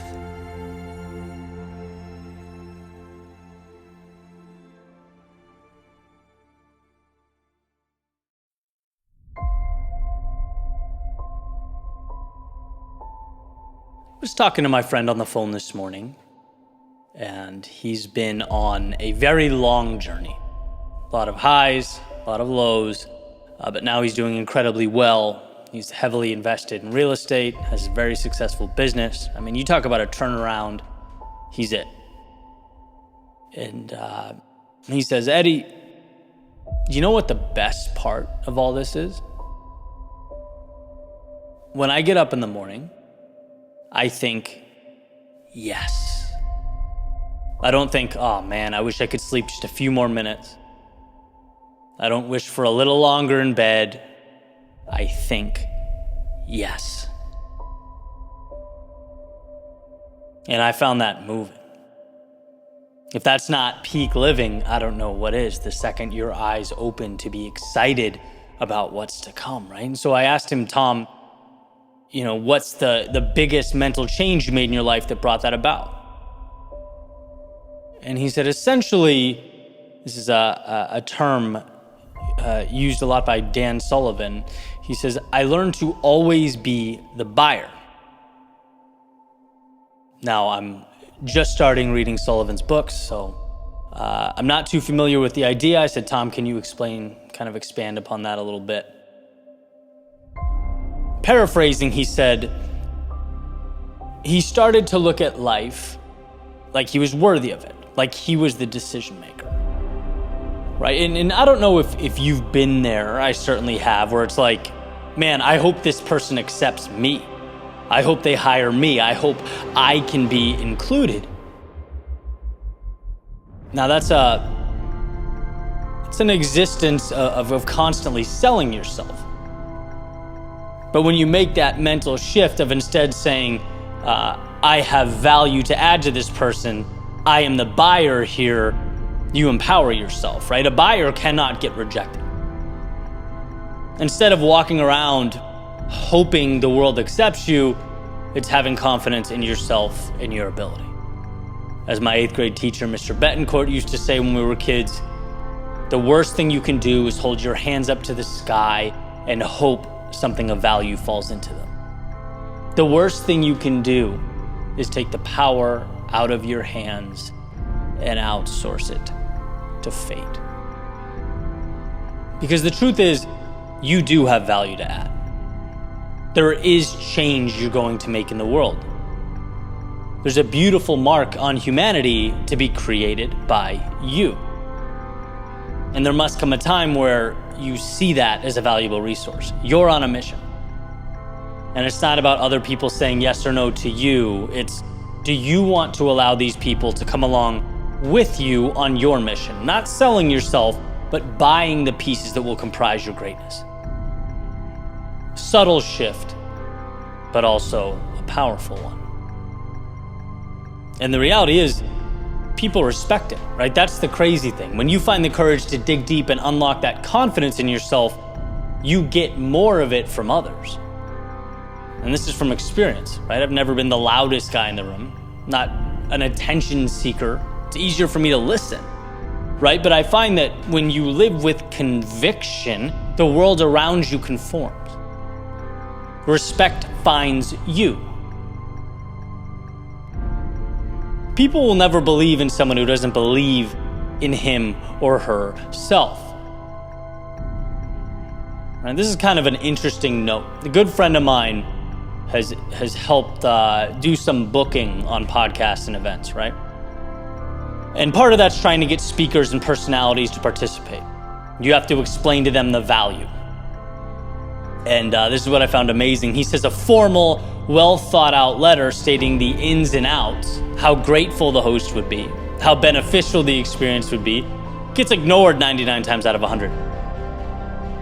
But a simple, hey, X is happening, gonna be incredible, give me a shout, we'll see how we can get you involved, gets responded to way more often. Why? Because you're not selling, you're buying, right? People want to be around those who live with conviction, who have value to add.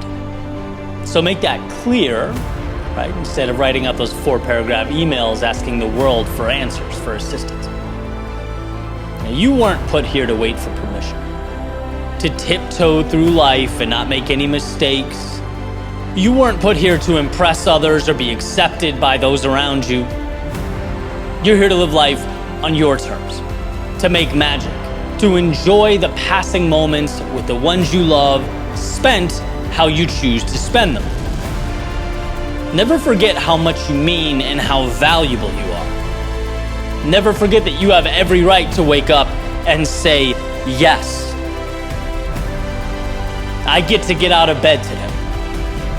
I get to chase my dream and bring along with me the people and things that are worthy of the pursuit. That's not arrogance. That's confidence. That's not existing. That's living. In a world of conformity, of please take what I have to offer, in a world of concession, in a world of I don't want to but okay, you have to get to the yes. You have to become the buyer, not only in each specific exchange, but the buyer of a destiny that belongs to you.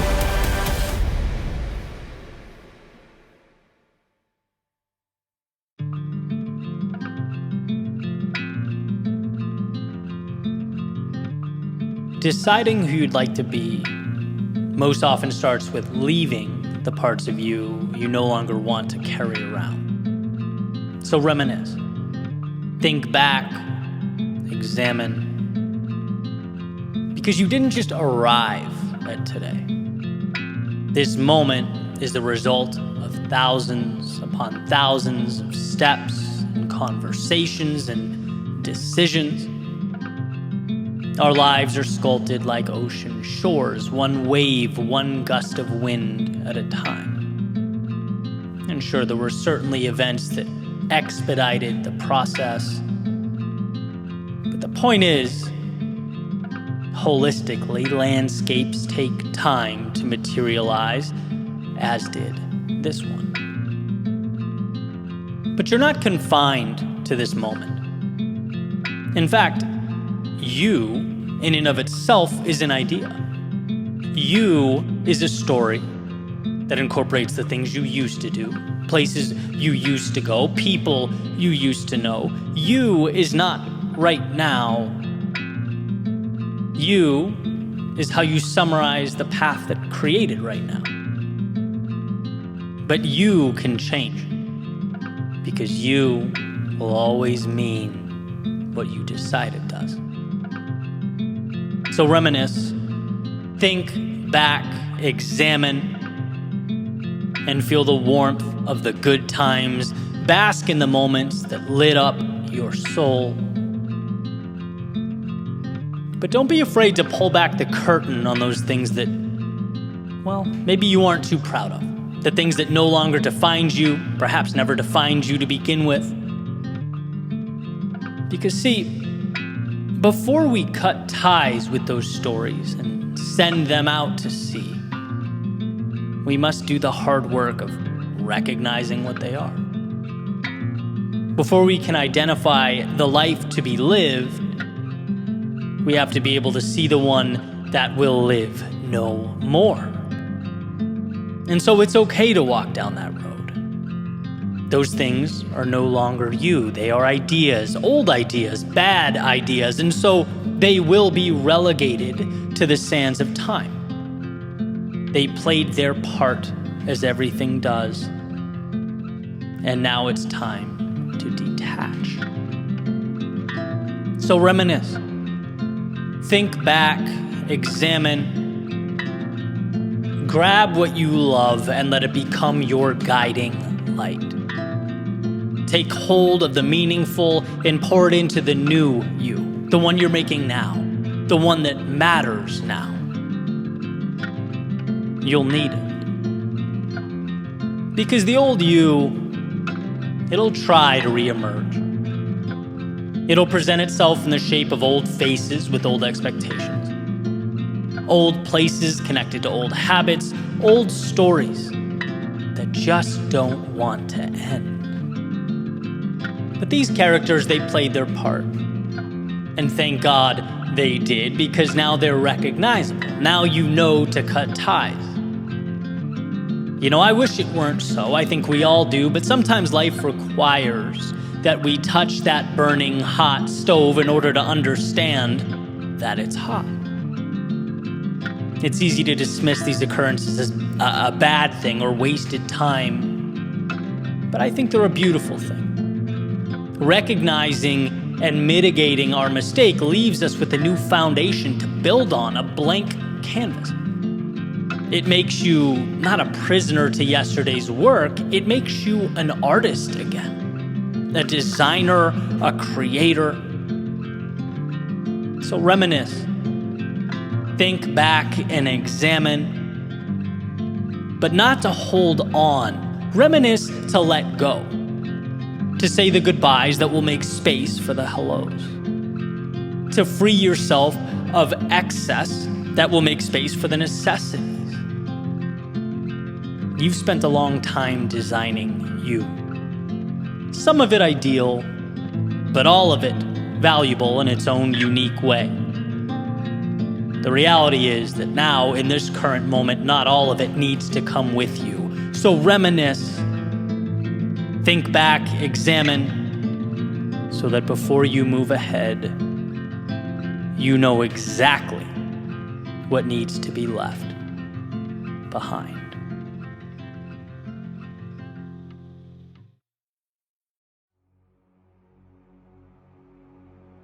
The difficulty we face in life is not personal. If you remember this, you disarm every adversary, obstacle, every complication you'll ever face. So, quick story. Recently, I was renewing a lease for my apartment. Something that usually is pretty simple, right? Only this time, things were not simple. Confusion, chaos, misunderstanding after misunderstanding. I received emails and letters saying, you need to provide these documents in order to renew. You need to have X, Y, Z information submitted to us ASAP. And I'm sitting here thinking, guys, you have all this info, right? I've lived here a year, same guy, let's put two and two together. And after a while, I started to get truly annoyed. Eventually to the point of taking it personally. So I stopped what I was doing and go down to the front office thinking I'm going to go scorched earth here. I really wanted to emphasize how absurd and ridiculous all this was. I opened the door and just kind of stop in my tracks. First thing I see is a crowded room filled with tenants asking for things, making requests, looking for info. And the people that worked there were so patient and kind, running around doing their absolute best to make everyone happy and get everything done. And almost immediately I realized, Eddie, you made this about you. This is not in any way about you. Basically, I created this fallacy that because things weren't working the way I wanted them to, then there must have been some universal resistance, right? There's an idea I heard a while back that very rarely steers me wrong. It's that two things can simultaneously be true at once. So in this case, is there opportunity for these guys to tighten up a bit, bring more clarity to their operations and best practices? Yeah, certainly true.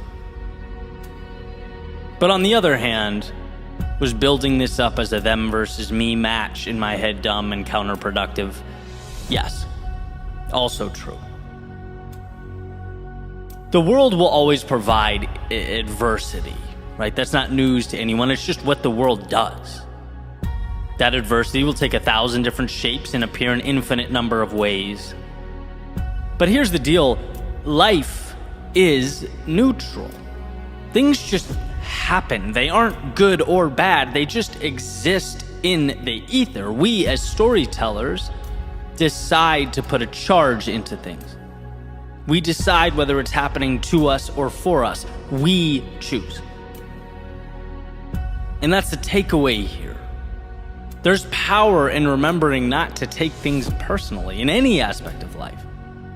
Because when we do, we actually lose our grip on reality.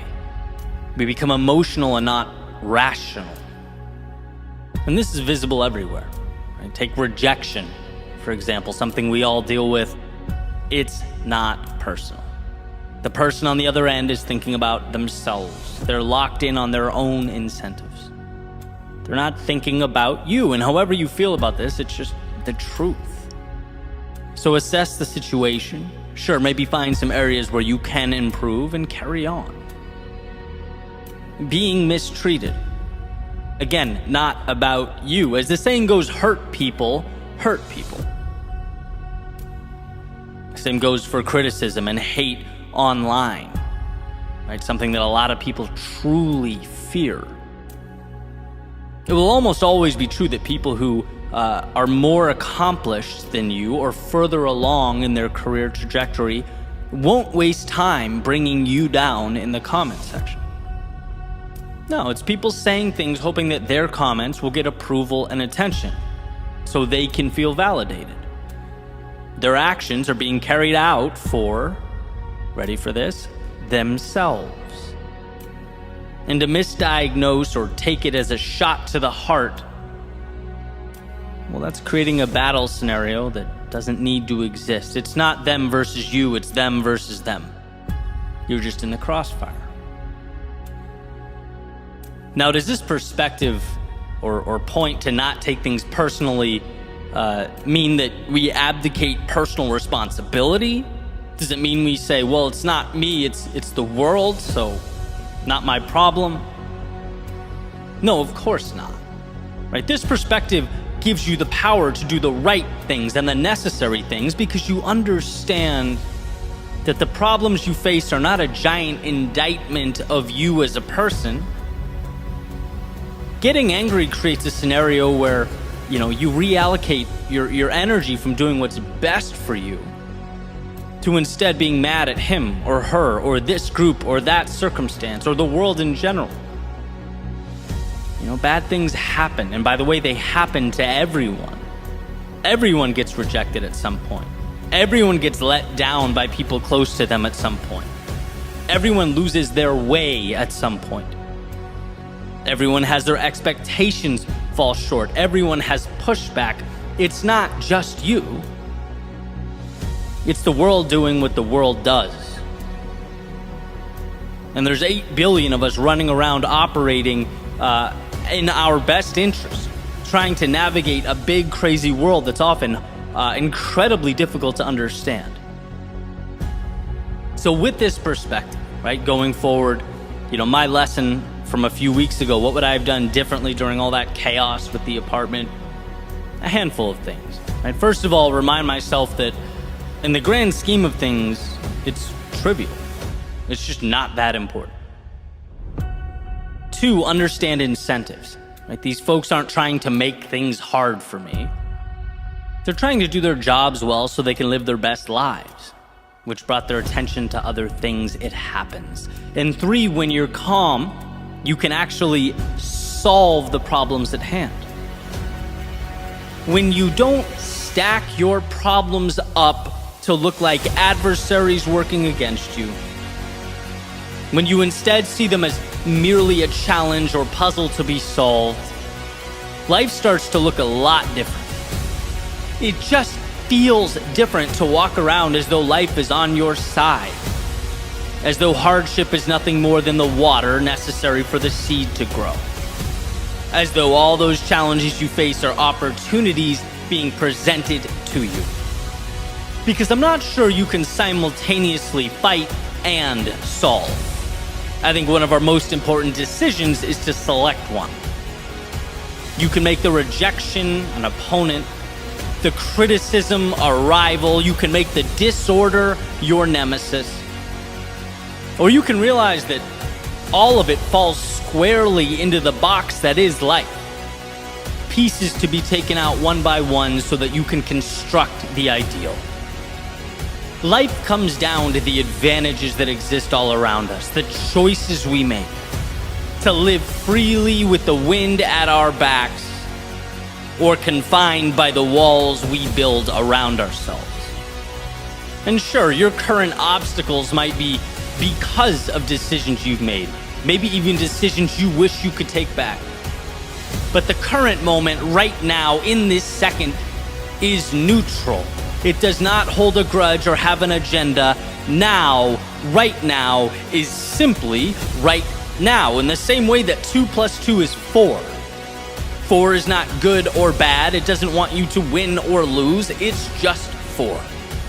Same goes for the crossroads before you. And that puts the onus entirely on you to decide what you will make it all mean. Will you slow things down to find clarity? Will you open your eyes to see the value? Because look, there will always be a delta between reality and the stories we tell ourselves about reality. That's just how human beings work. It's how we've managed to survive for millennia. So understand that and gift yourself the narratives that bring you closer to the place you want to be.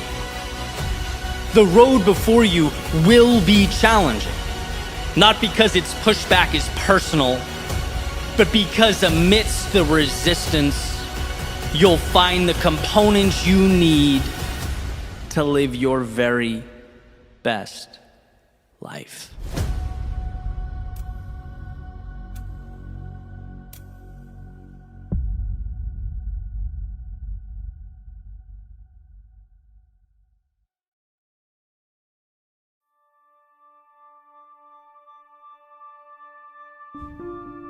Of all life's lessons, it's my relationship with what it means to suffer that's transformed my reality.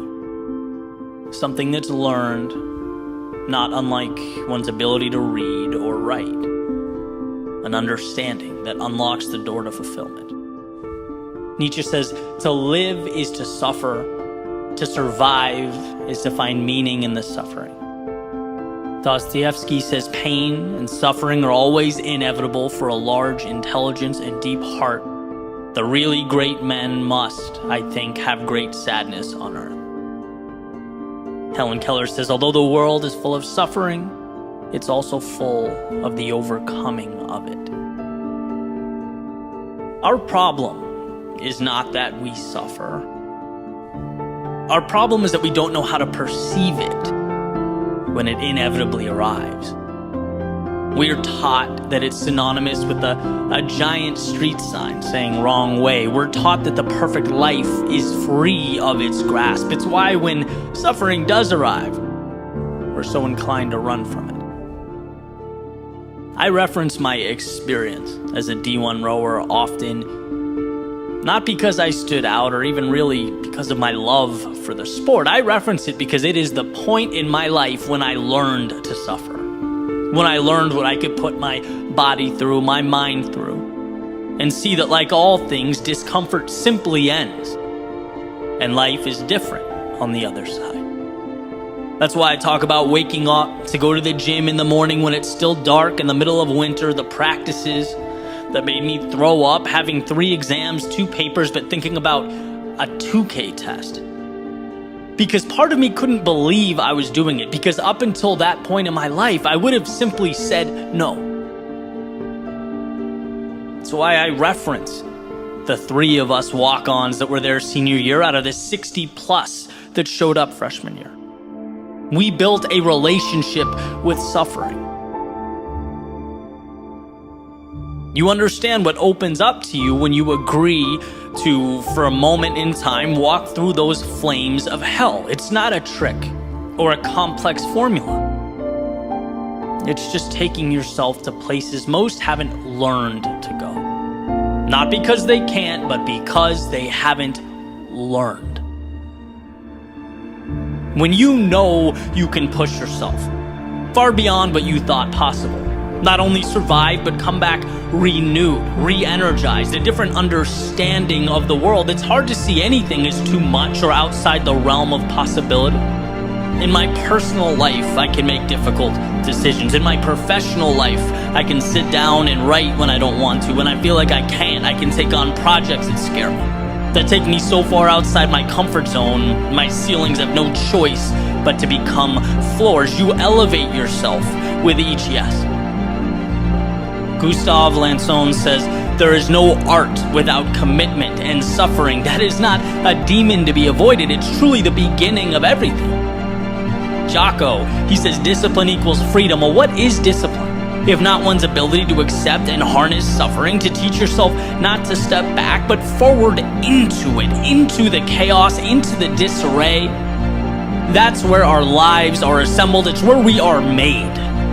And so my message is where you would once say no, dare to say yes. Even if it's a footstep, a moment, one toe in the water, teach yourself that the very discomfort you've been running away from, that most run away from, will be the reason your life transforms.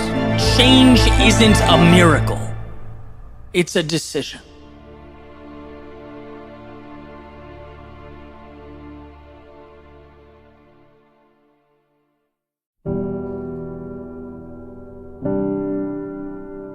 Sometimes the moment has a way of appearing bigger than it really is.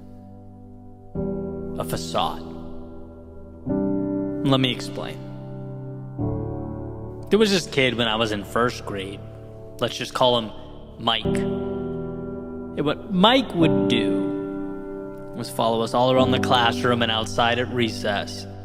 Would constantly look for reasons to quote-unquote tell the teacher on you. Right, dude was an absolute menace. I'm 35, and I still remember Mike. My buddies and I would be, playing basketball outside. Maybe just learn some awesome 4-letter words. Would love to give him a test run, but no, not if Mike was around. Mike would go right to the teacher.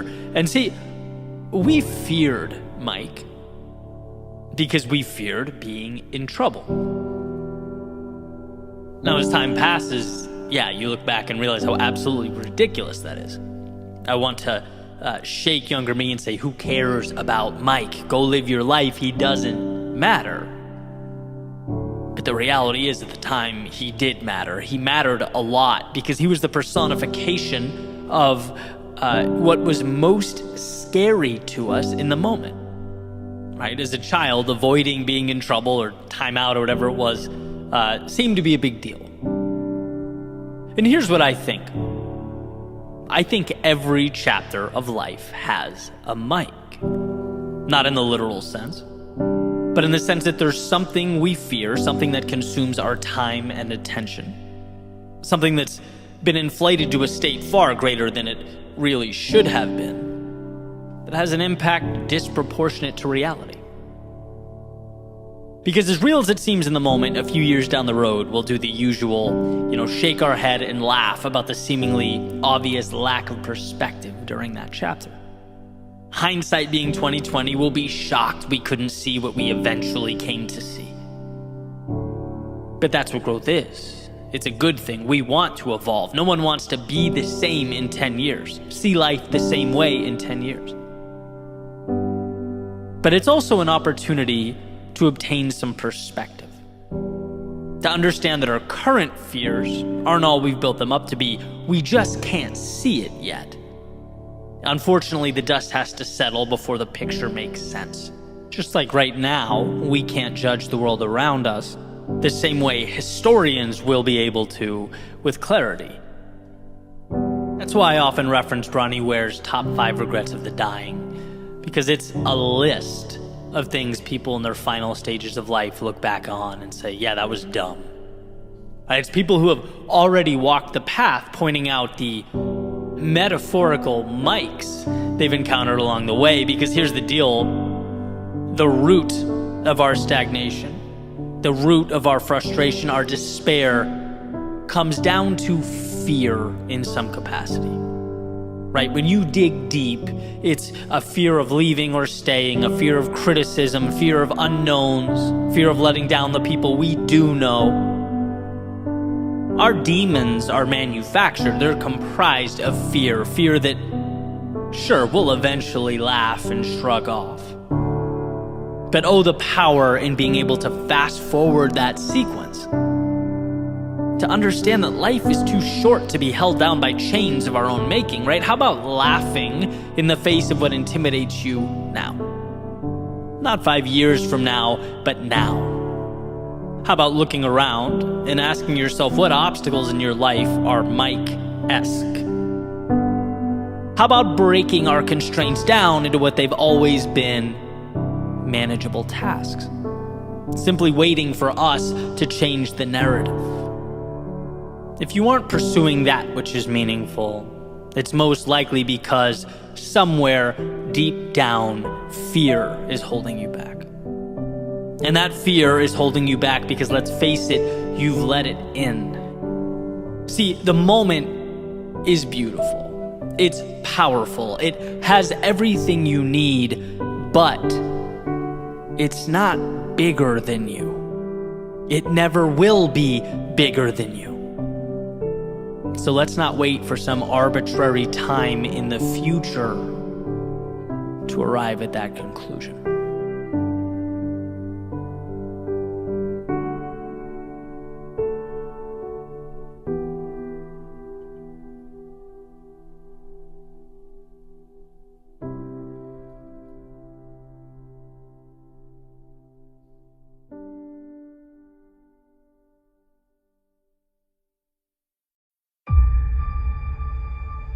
When it comes to the almost 8 billion people on planet Earth, there's undoubtedly a variance in the resources at our disposal, the influence we have.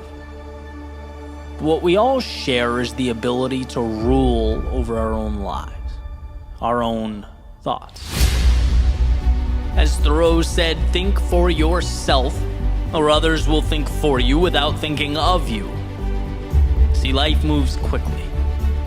And if one is unable to slow it down, to examine the world around them, well, they'll find themselves a cog in the wheel of their own existence, a pawn on the chessboard of life. Because reality is a battle of self-interest that requires that we build walls around that which is precious, that we protect it at all costs.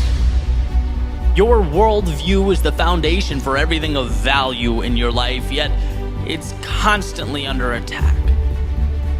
Attack from the negativity at the gate, the suffering attempting to breach the walls, the outside influences praying that you'll outsource your thinking, that you'll let them rule from afar. To maintain control over your own outlook, it's no small feat. It's perhaps the most important battle of your life. It's the difference between intentionality and chance, the role of the ruler or the ruled. As the saying goes, if you don't build your dream, you will spend your days building someone else's.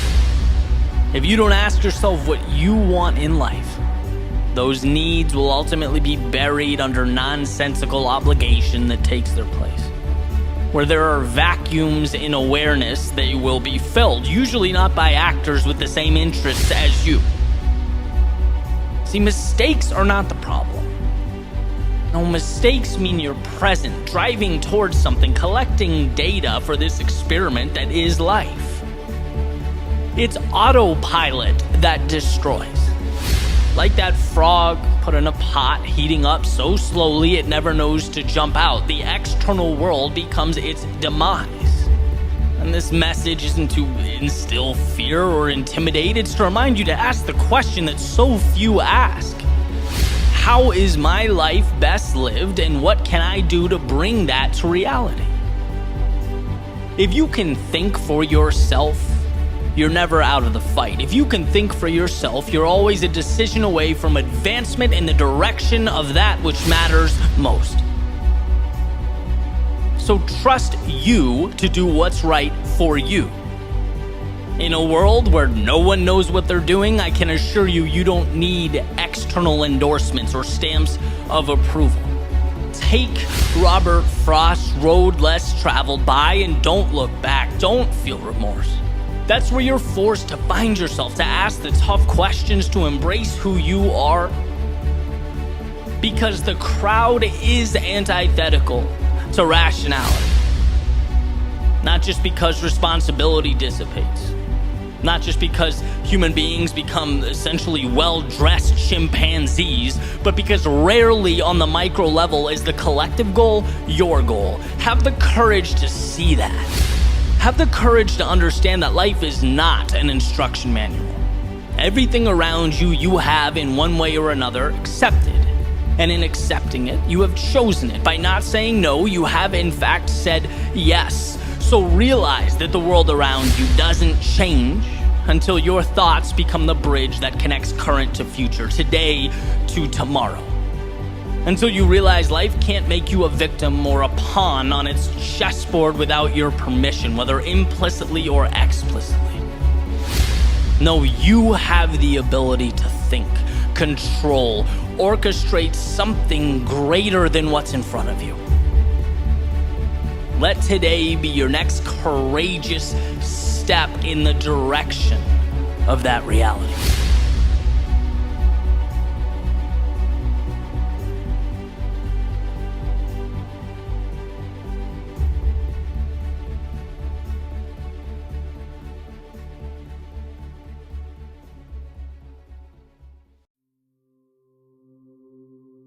You weren't put here to live in the shadows of life,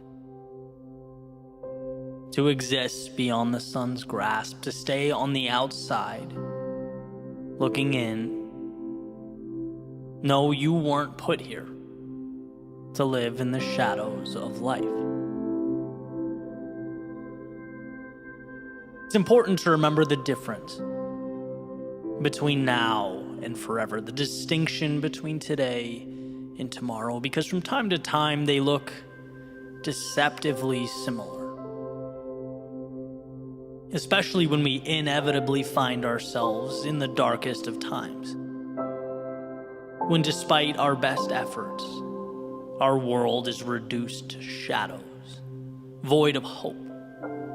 When tomorrow and today have merged into one endless entity, it always seems to be in these times that we forget that right now is just a moment, not an assigned permanence,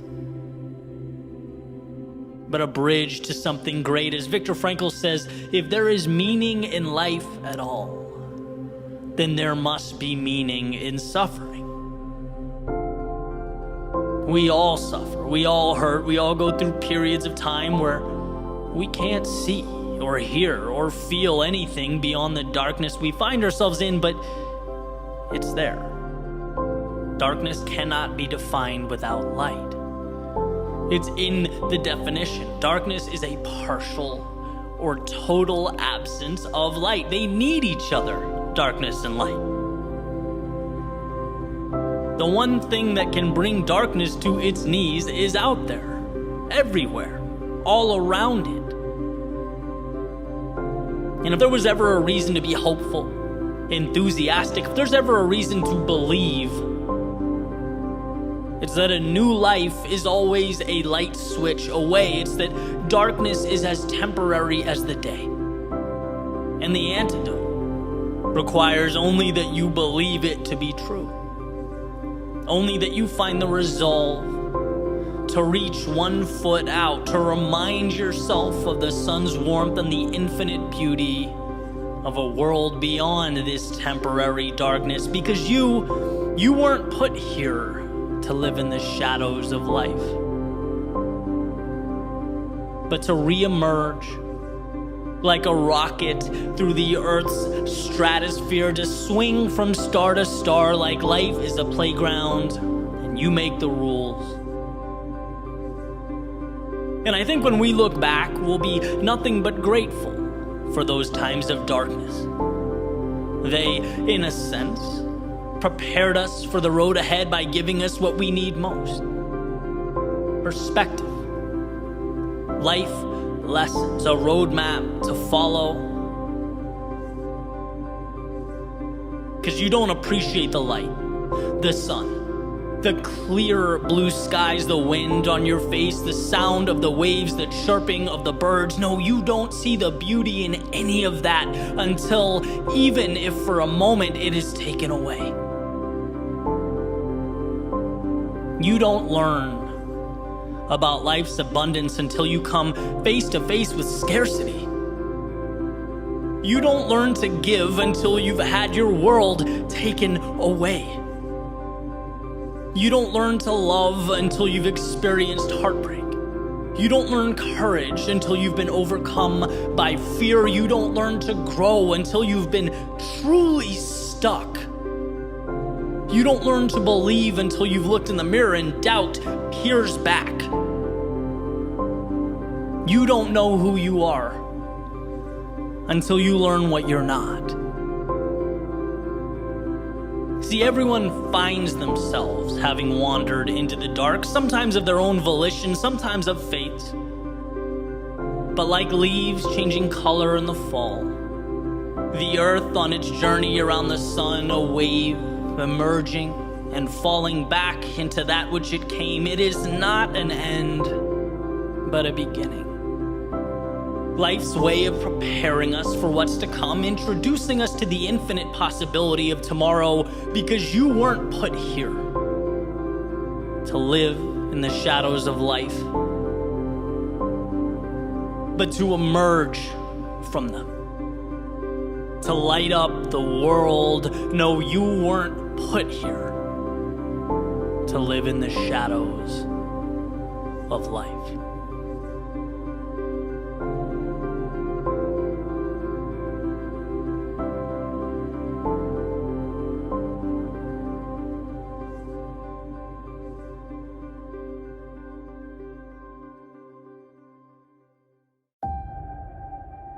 When the ground beneath us shakes, we crave stability. When the heavens open up and rain pours down, we run for shelter. When life presents us with vagueness, with flashes of possibility, we long for mastery. It's more instinct than anything else. But could it be that that instinct that we run to like moths to a flame is leading us astray, that it doesn't have our best interests at heart? Could it be that we're so worried about protecting and maintaining an acceptable image for the world that we forget to build something internally that's worth protecting? What if that shaking is what brings down the foundations that held us back? What if that rain washes away the limits of yesterday as we evolve into something more? And what if those flashes of possibility require of us not mastery, no, not yet, but a willingness to be the fool? And what if that willingness isn't an unfortunate dead end, but a beginning? In one of his lectures at the University of Toronto, Jordan Peterson said, if you are not willing to be a fool, you can't be a master.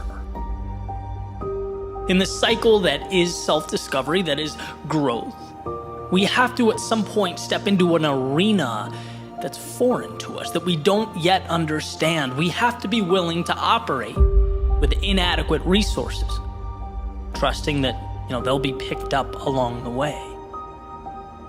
And that's a lot to take in. It's painful to know that others are going to have knowledge and skills and competencies that you won't. That you'll willingly inject yourself into the bottom of some hierarchy with nothing more than aspirations. That willingness is your vehicle. And what's clear is that everyone wants the moon, but very few people have the courage to start constructing that spaceship. Very few have the courage to be the student. That's why our inclination is to quit when we can't snap our fingers and magically be on our way, when we can't leap past that wandering around the unknowns. The reality is, we have to fight, to scrap, to obtain that sense of belonging in a particular competency. And just talking about it brings me back. It's an obstacle that we all face. It's super real to me. I remember being featured on a podcast where the host literally asked me, why should I listen to what you have to say, right? Like, who are you? Why are you road mapping your journey, right? I remember fighting for relevance in an area in which, at the time I knew almost nothing about. And I love how Peterson articulates this battle. He says at some point, you'll want to make a change and you'll feel like an imposter. And guess what? You are. But you have to be. You'll ultimately feel worse if you don't do it. That's imposter syndrome. Feeling like a stranger in your own body. And guess what? It's not wrong. It's just a beginning. I like explaining it like jumping into a cold pool. Feels uncomfortable at first. It feels out of place, but then things normalize. They become comfortable. And what's the other option? To fear that minute of discomfort and never jump in? It's what we need to tell ourselves when we want something, but the climb seems too steep, right? That climb is manageable. You'll acclimate. The adversary's pushing beyond that fear of starting anew. Taking your limited understanding, bringing it to the base of that mountain, a new Goliath, and looking up with confidence. And the question is, can you be foolish enough to do that? And once you've made that ceiling your next floor, will you be foolish enough to do it again and again and again? And breaking through that fear, knowing that stumbling around for a period of time doesn't kill you, it's required. It's the inability to show weakness or appear vulnerable. That's what chips away at you for a lifetime. If you want more, immerse yourself in that cycle of mastery. Start at the bottom and ascend. And when you approach the top, separate yourself and find another ceiling to chase. Replant a seed. Play the role of the fool again. This is the formula for growth, for prosperity, for fulfillment. This is the pathway to anything of substance. You take your L's, you embrace your critics, you swallow your pride, and move towards a tomorrow that far exceeds today. As your reality changes, your perception changes, the company you keep changes, you'll start to see that what's around you is made by people who are willing to fail and fail often. Our world is one devised by those who could put pride on hold. By those who were humble enough to crawl through the unknown long before they ran anything. Who knew that before they played for any title or championship, they must first play the fool.